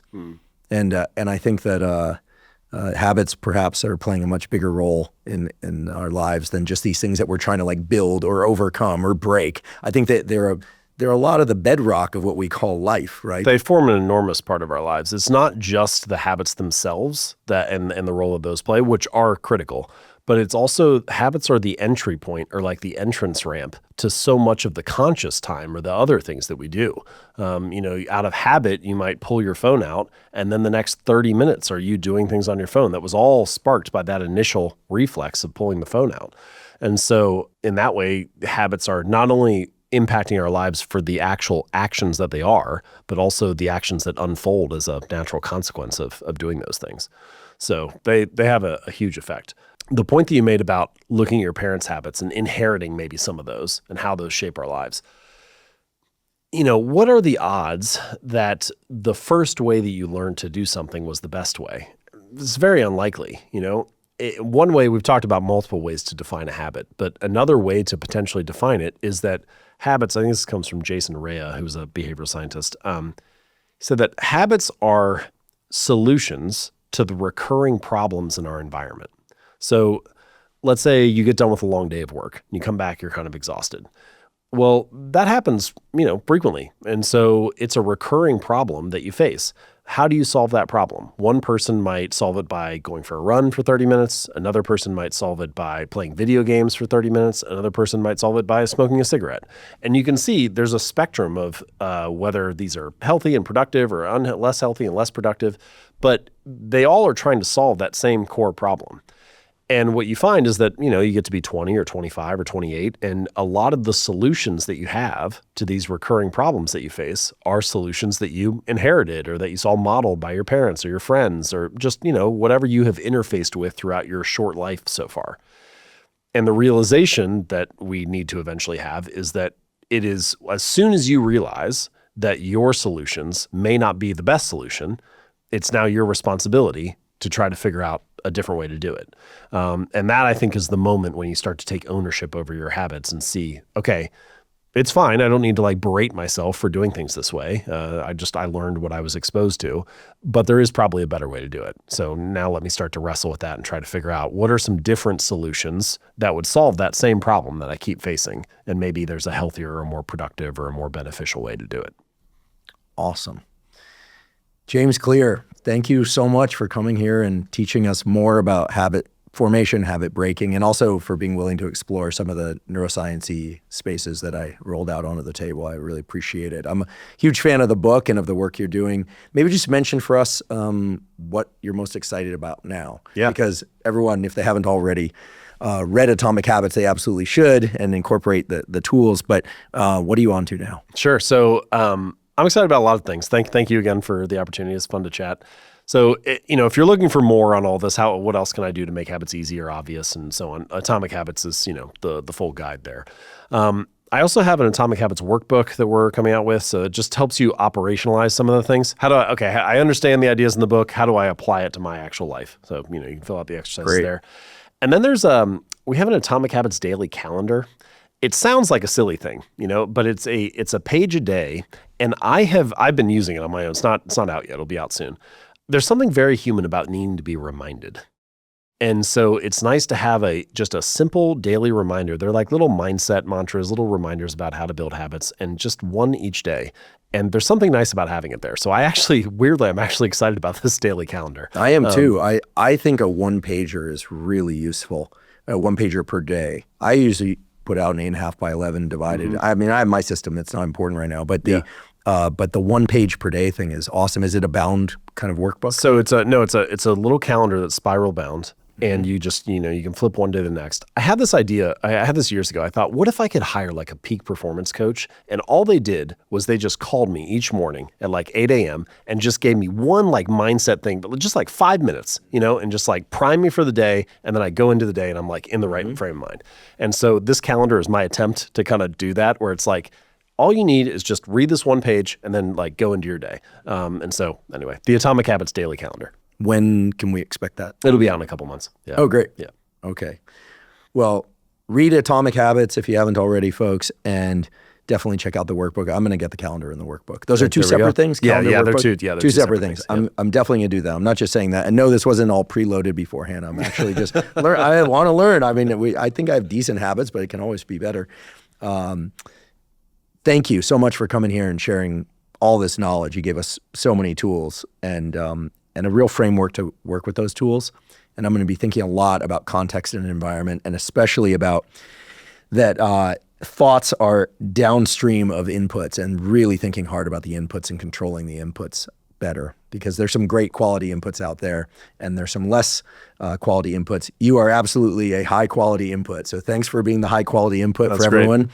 And come back again. You got it. Thank you. Thank you for joining me for today's discussion with James Clear. To learn more about his work and to find a link to his spectacular book, Atomic Habits, please see the link in the show note captions. If you're learning from and or enjoying this podcast, please subscribe to our YouTube channel.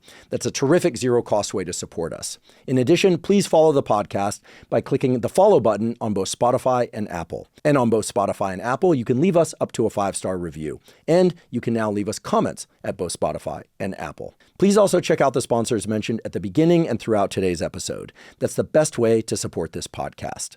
If you have questions for me or comments about the podcast, or guests or topics that you'd like me to consider for the Huberman Lab podcast, please put those in the comment section on YouTube. I do read all the comments. For those of you that haven't heard, I have a new book coming out. It's my very first book.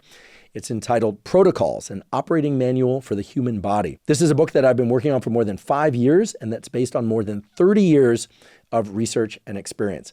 And it covers protocols for everything from sleep to exercise to stress control, protocols related to focus and motivation. And of course, I provide the scientific substantiation for the protocols that are included. The book is now available by pre-sale at protocolsbook.com. There you can find links to various vendors. You can pick the one that you like best. Again, the book is called Protocols, an Operating Manual for the Human Body. And if you're not already following me on social media, I am Huberman Lab on all social media platforms. So that's Instagram, X, Threads, Facebook, and LinkedIn.